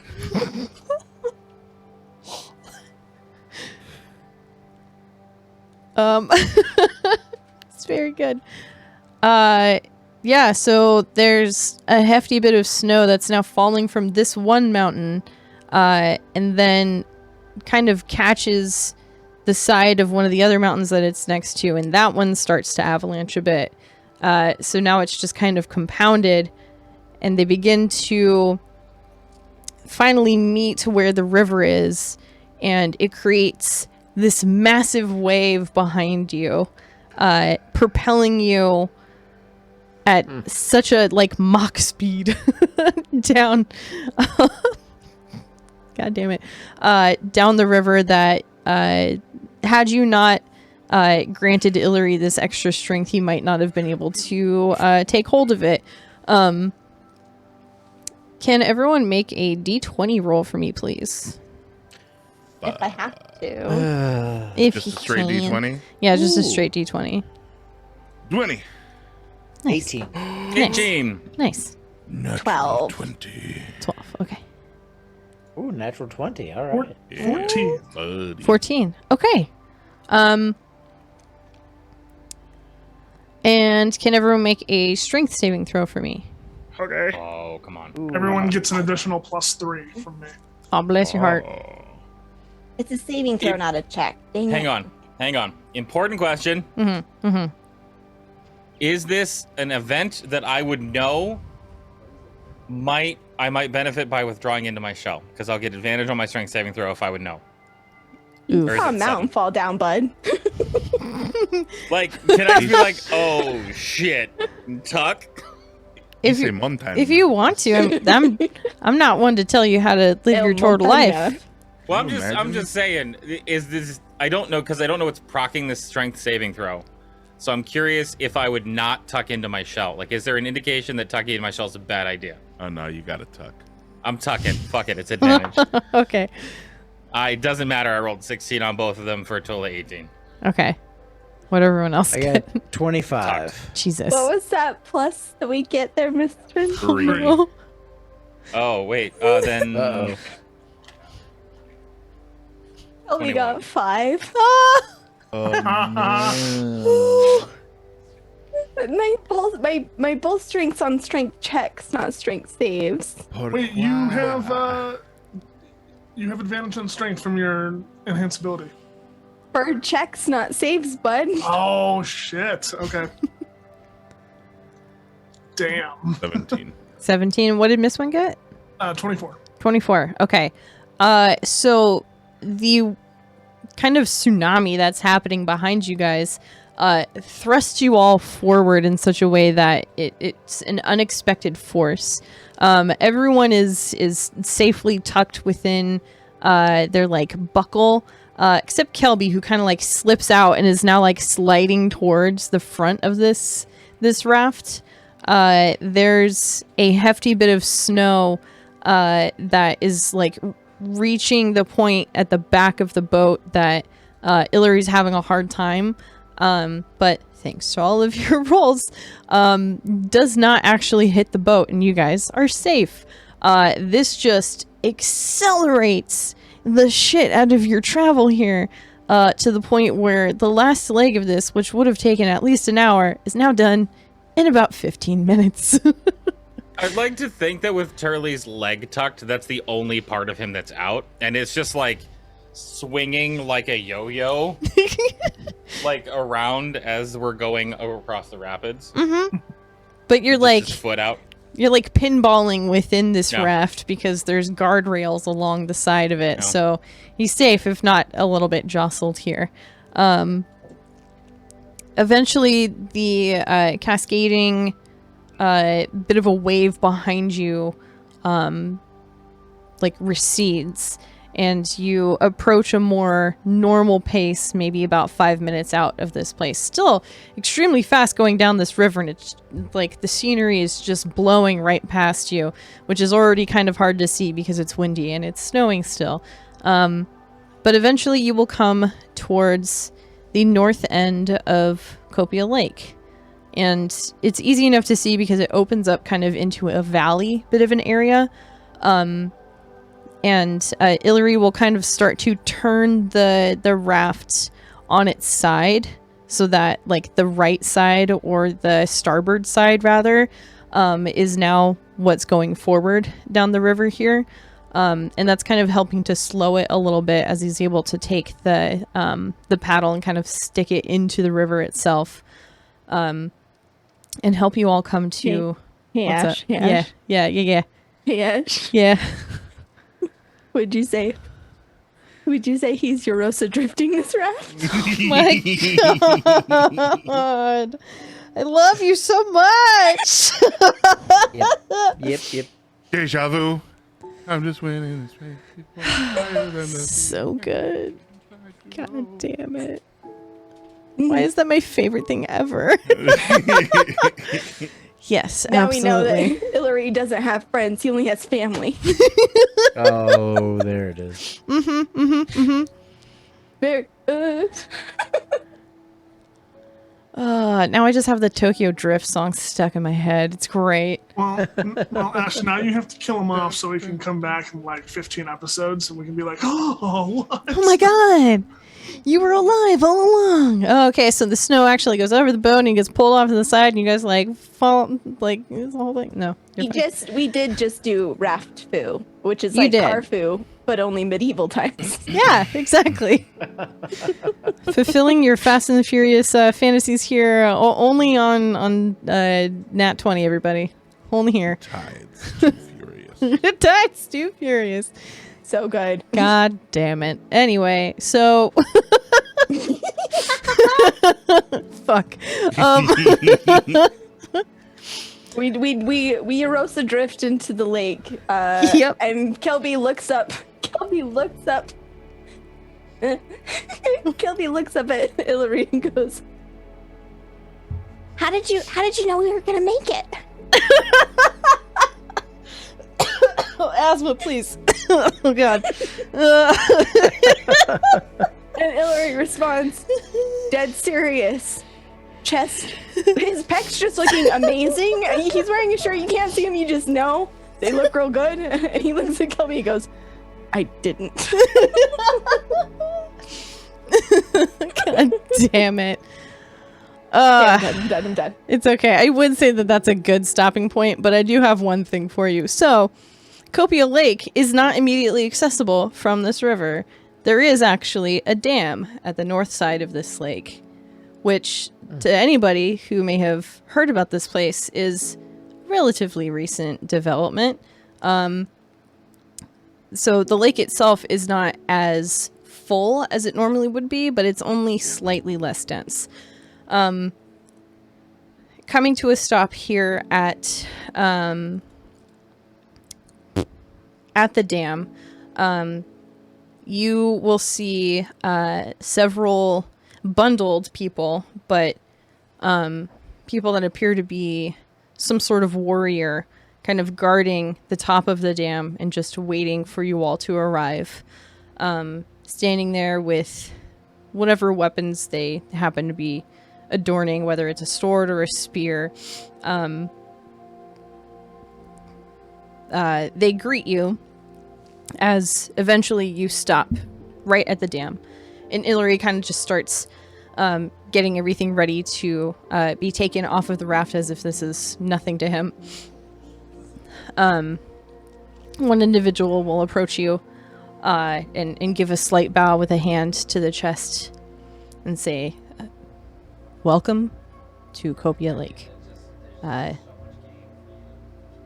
We are the Kinau. I hope your trip was pleasant. Looks to be a bit snow-packed, I see. Is everyone all right? Kelby's like Yes, trying to I think stand so. and her knees are all wobbly. She 100% thought she was gonna drown. His head like pops a little bit out, looks around. Hey, we're all fine. Who are you again? Oh, apologies. It looks like new visitors. Illyri, are these... Have they never been here before? Illyri will just kind of like pshaw, throw his hands up.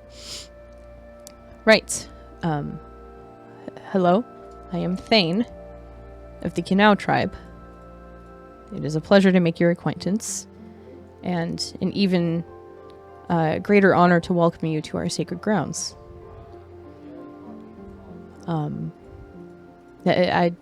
Here, allow me to assist, and he'll begin assisting everyone off of the raft. Even going so far as to help Illyri take the cart off of the raft itself.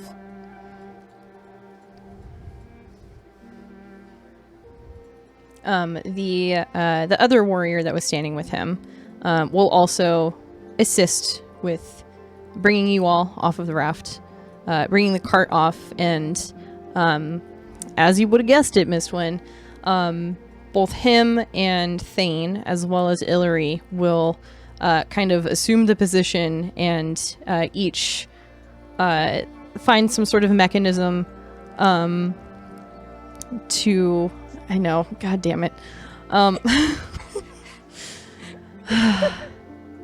They'll activate a certain mechanism to help condense the raft itself to kind of slide underneath the cart once they pull that back apart. So now they're able to bring that back. The two warriors themselves will like carry the cart over towards a small stable where there's some horses. Before you see Copia Lake, a pretty massive lake. If you've ever been to like Lake Tahoe, it's probably about half the size, but it's still a pretty big freaking lake. Surrounded by forests. And most notably on the eastern side of the lake is a small village. It looks fairly quaint. It doesn't look to be like a tourist destination or anything. It's definitely just a place where people live. What's that over there? Kelby's gonna be pointing towards the village. Illyri will chime in. Oh, it's just the village of the canal. It's just where they live now. Oh. Now? Right. You see they've kind of been all over, and this was a sacred space for them. And once the world went to shit, they came here to protect it. That makes sense, I guess. Right. Are these all dwarves? It's like a good mix, but the majority of them are human. Kind of tanned with darker hair. Very strong and like sure of themselves in their stances. But there are people who are wearing like similar garb to what the warriors are wearing, that are not human, that are dwarves. There's a couple orcs in here as well. It's a little bit harder to see the village from where you're standing here on the dam. But yeah, it looks like a good mix of people. The two guard will come back up to greet you all. It is dusk, so if you need to stay, you are okay to do so. We typically don't allow anyone from the outside to stay, but you may camp if need be. We don't necessarily have shelter available.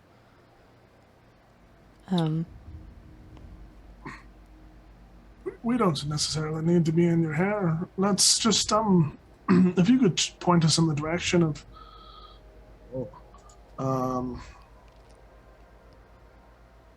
and west, though, if you have a western gate or exit, that's where we'll be heading next. Oh, right. Yeah. Just on the other side of the dam. Really don't want to stop at like a fire or something first. Maybe warm up a bit.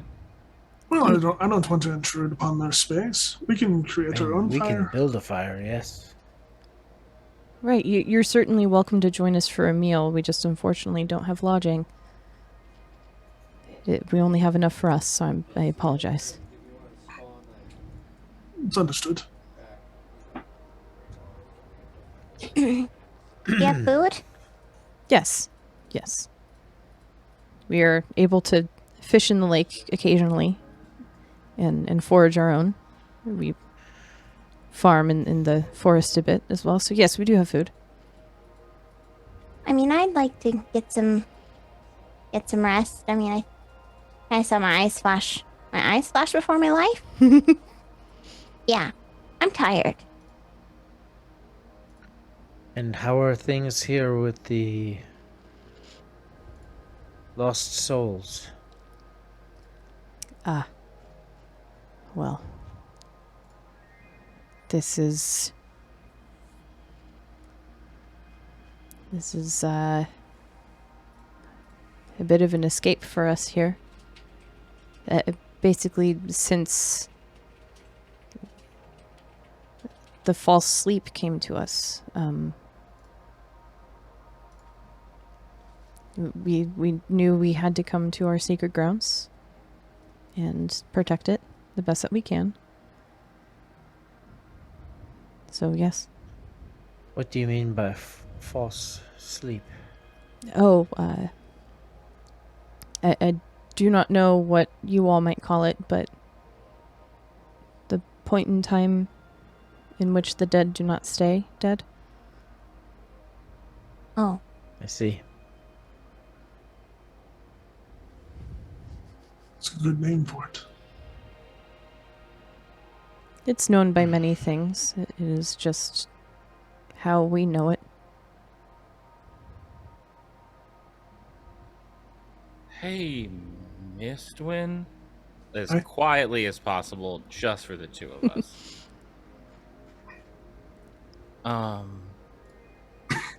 False sleep implies that there was sleep that wasn't sleep. Am I not tracking that? That makes sense, right?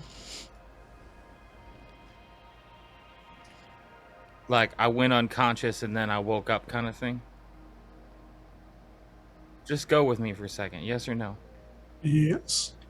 All right, so if the dead don't stay dead, it would follow that they would think they were asleep and then they woke up.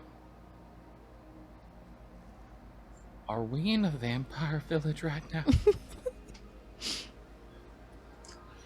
Do you want me to check for you?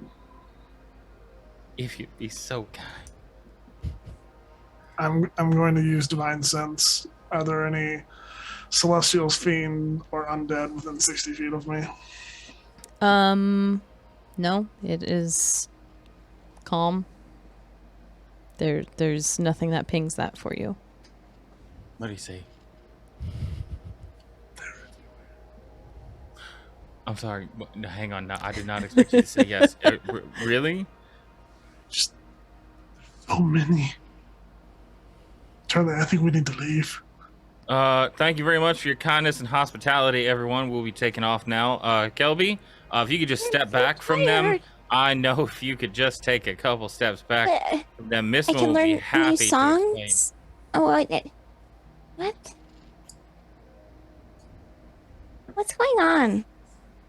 Mister, why do you have that weird look on your face? Oh, this is my face. Like to No, think it of the amount, isn't.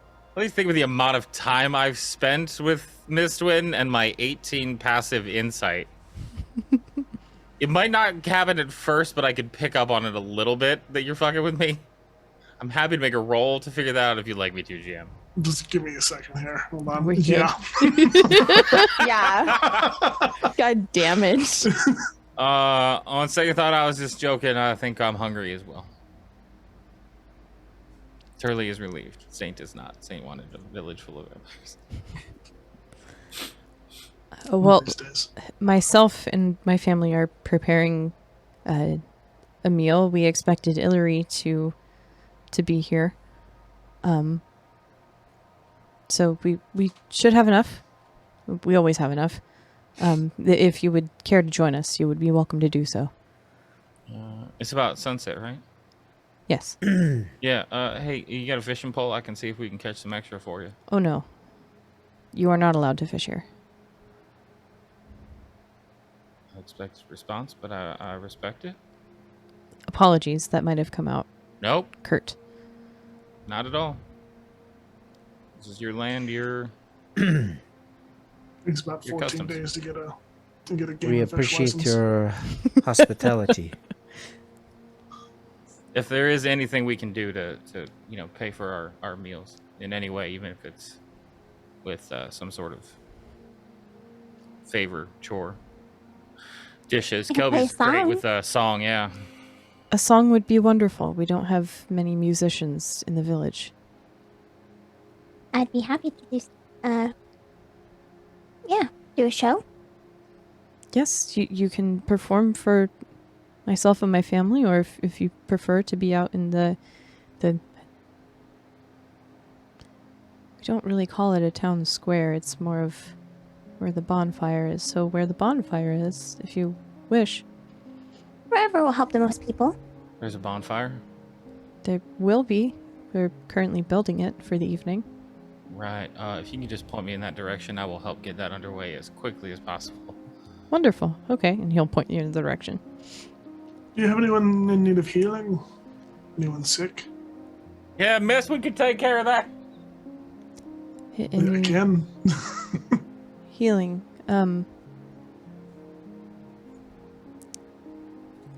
What kind do you mean? All right. For some reason, my compatriots and I have been more or less unaffected by the closing of the gate. I don't suppose. understand how that's possible, but if that is true, then it is a gift that you are here this day. We have a few that might be in need.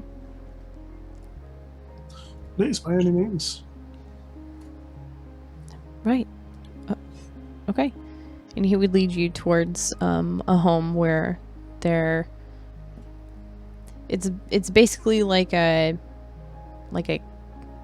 camp hospital where they just kind of try and do what they can with the limited supplies and materials that they have. Someone who is like terminal and can't really be helped. There's someone who has a bit of a cough. There's a child with a broken leg. Kind of a mix of ailments and viruses, perhaps. How many people in total do you think there'd be? 7. How many with diseases? Probably like 3. Just marking that off. This one would go in to the most sick and just kind of place his hands on their chest. And anyone that's watching would see a bright light start to coalesce in between his hands that just kind of fills the entire space in a blinding flash for a moment. And anyone who needs a disease, or anyone who has a disease, no longer has one. Saint. Damn. And then I have a few diseases, please. yeah, Where's the line for them? and then I can fix everybody else up pretty easily. Damn.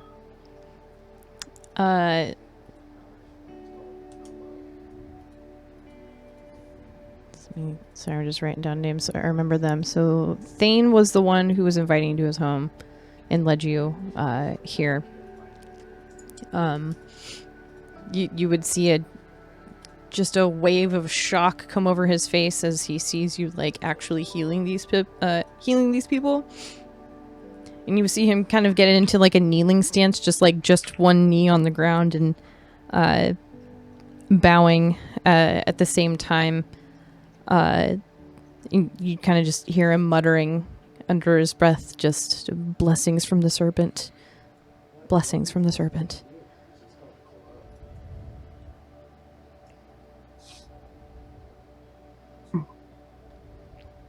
Do I recognize that? The serpent?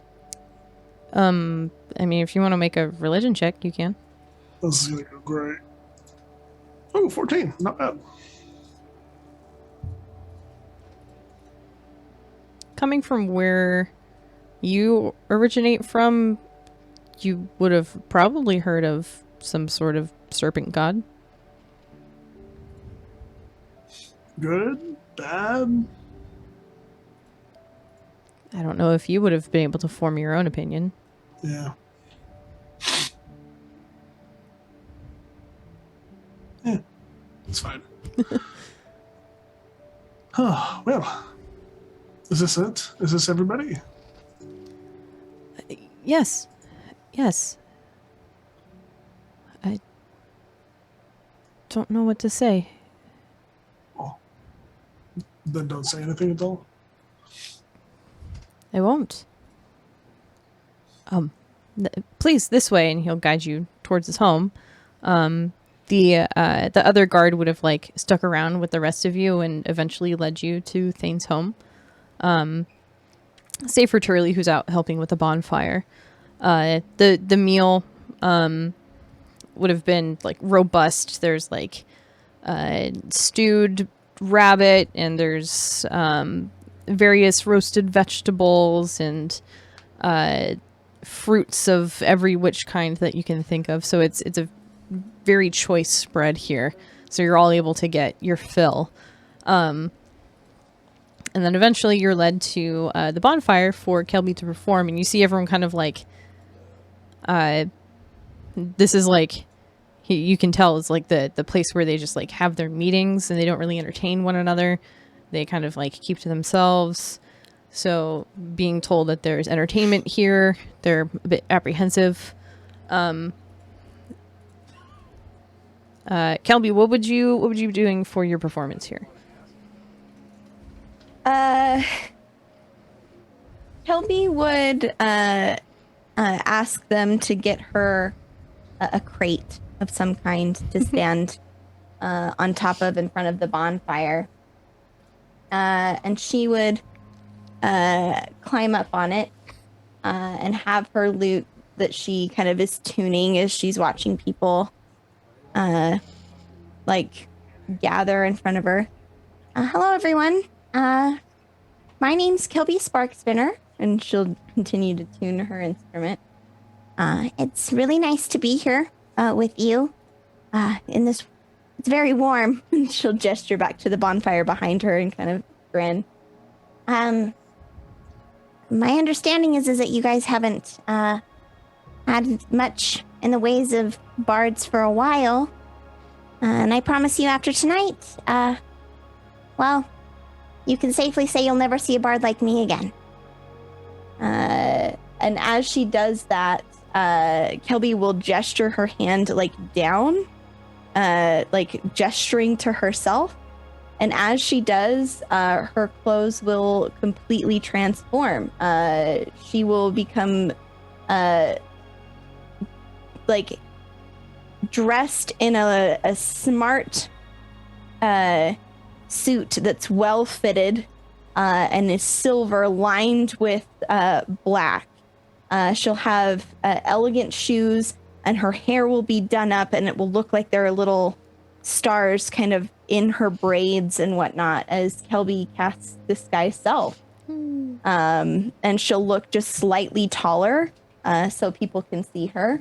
And she'll grin out at the crowd and kind of wait for like a reaction. But I am a little nervous being here for the first time. Kind of all by myself. So maybe maybe I could have a buddy. And then she'll cast Silent Image. So a version of herself will stand down on the ground next to her with a little drum in its hand that it will just be beating with a drum. And using a combination of different spells, Minor Illusion to make the drum beat as normal, and Druid Craft to make Sparkles of Stars, Kelby will then launch into a regular set of the songs that she's written along the way, running through the different songs, and eventually ending with the song that she sang to Ram and the others.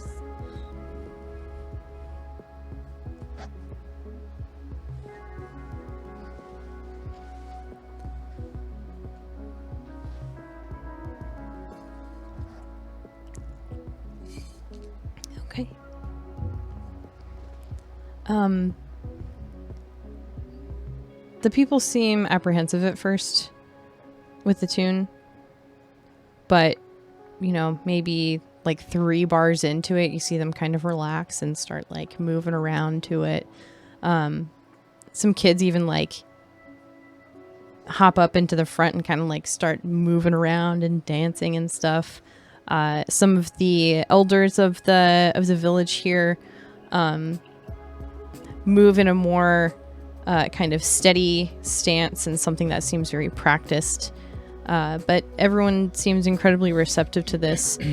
There's even a few other travelers that are like passing through, and you see them like coming down from the river area or crossing over the dam, making their way through the village and going southward, continuing through the river.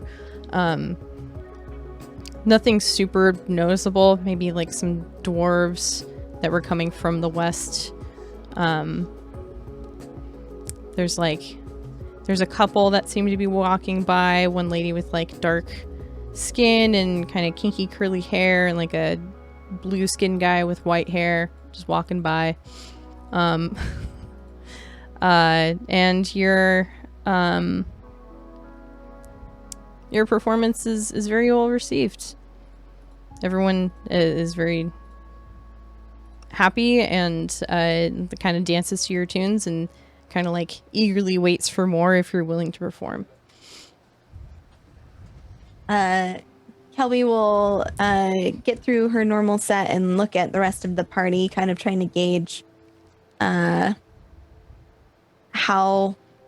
like tired or what they're up to as she's doing her performance. And you'll see that she's loving every second of it.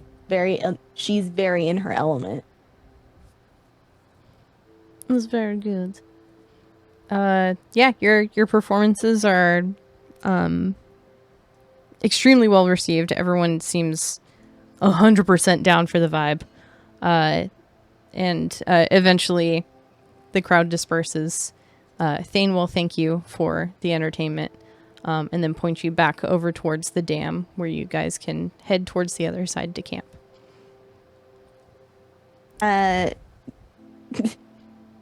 Kelby will kind of nod and listen, but is going to be more interested in a small cat that's wandered out from behind the things. Hey, that's mean. Okay.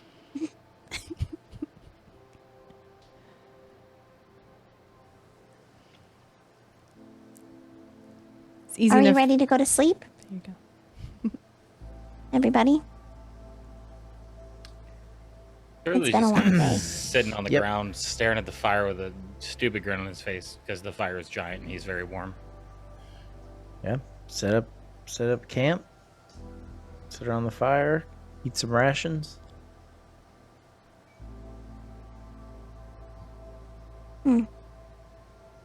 What's that? Oh. The cat says she saw something weird. It's not really making a whole lot of sense. But I think I'm just tired. So I think I'm gonna turn in. Is it with you and befriending every small animal that crosses your path? He sees eye to eye with them all. Is it- Well, that's how you learn all the good stuff. Like, I don't know, where people are... Who's baking pies around this time of day, or where buried treasure is, who to avoid. You know, all the good stuff. What does this one say? Right now, she's telling me that she would prefer that I scratch on her right side. Apparently, it doesn't get enough attention. Let's see. Well, I'm ready to trek across and make our way outside of the west. Is there anything else we want to do in here before we leave? Maybe we can come back in the morning. Hi. Maybe. Either way, we should probably get out of here. We don't want to overstay our welcome. It's true. We should not inconvenience them any more than we have to. Fire, it was nice knowing you while you were here.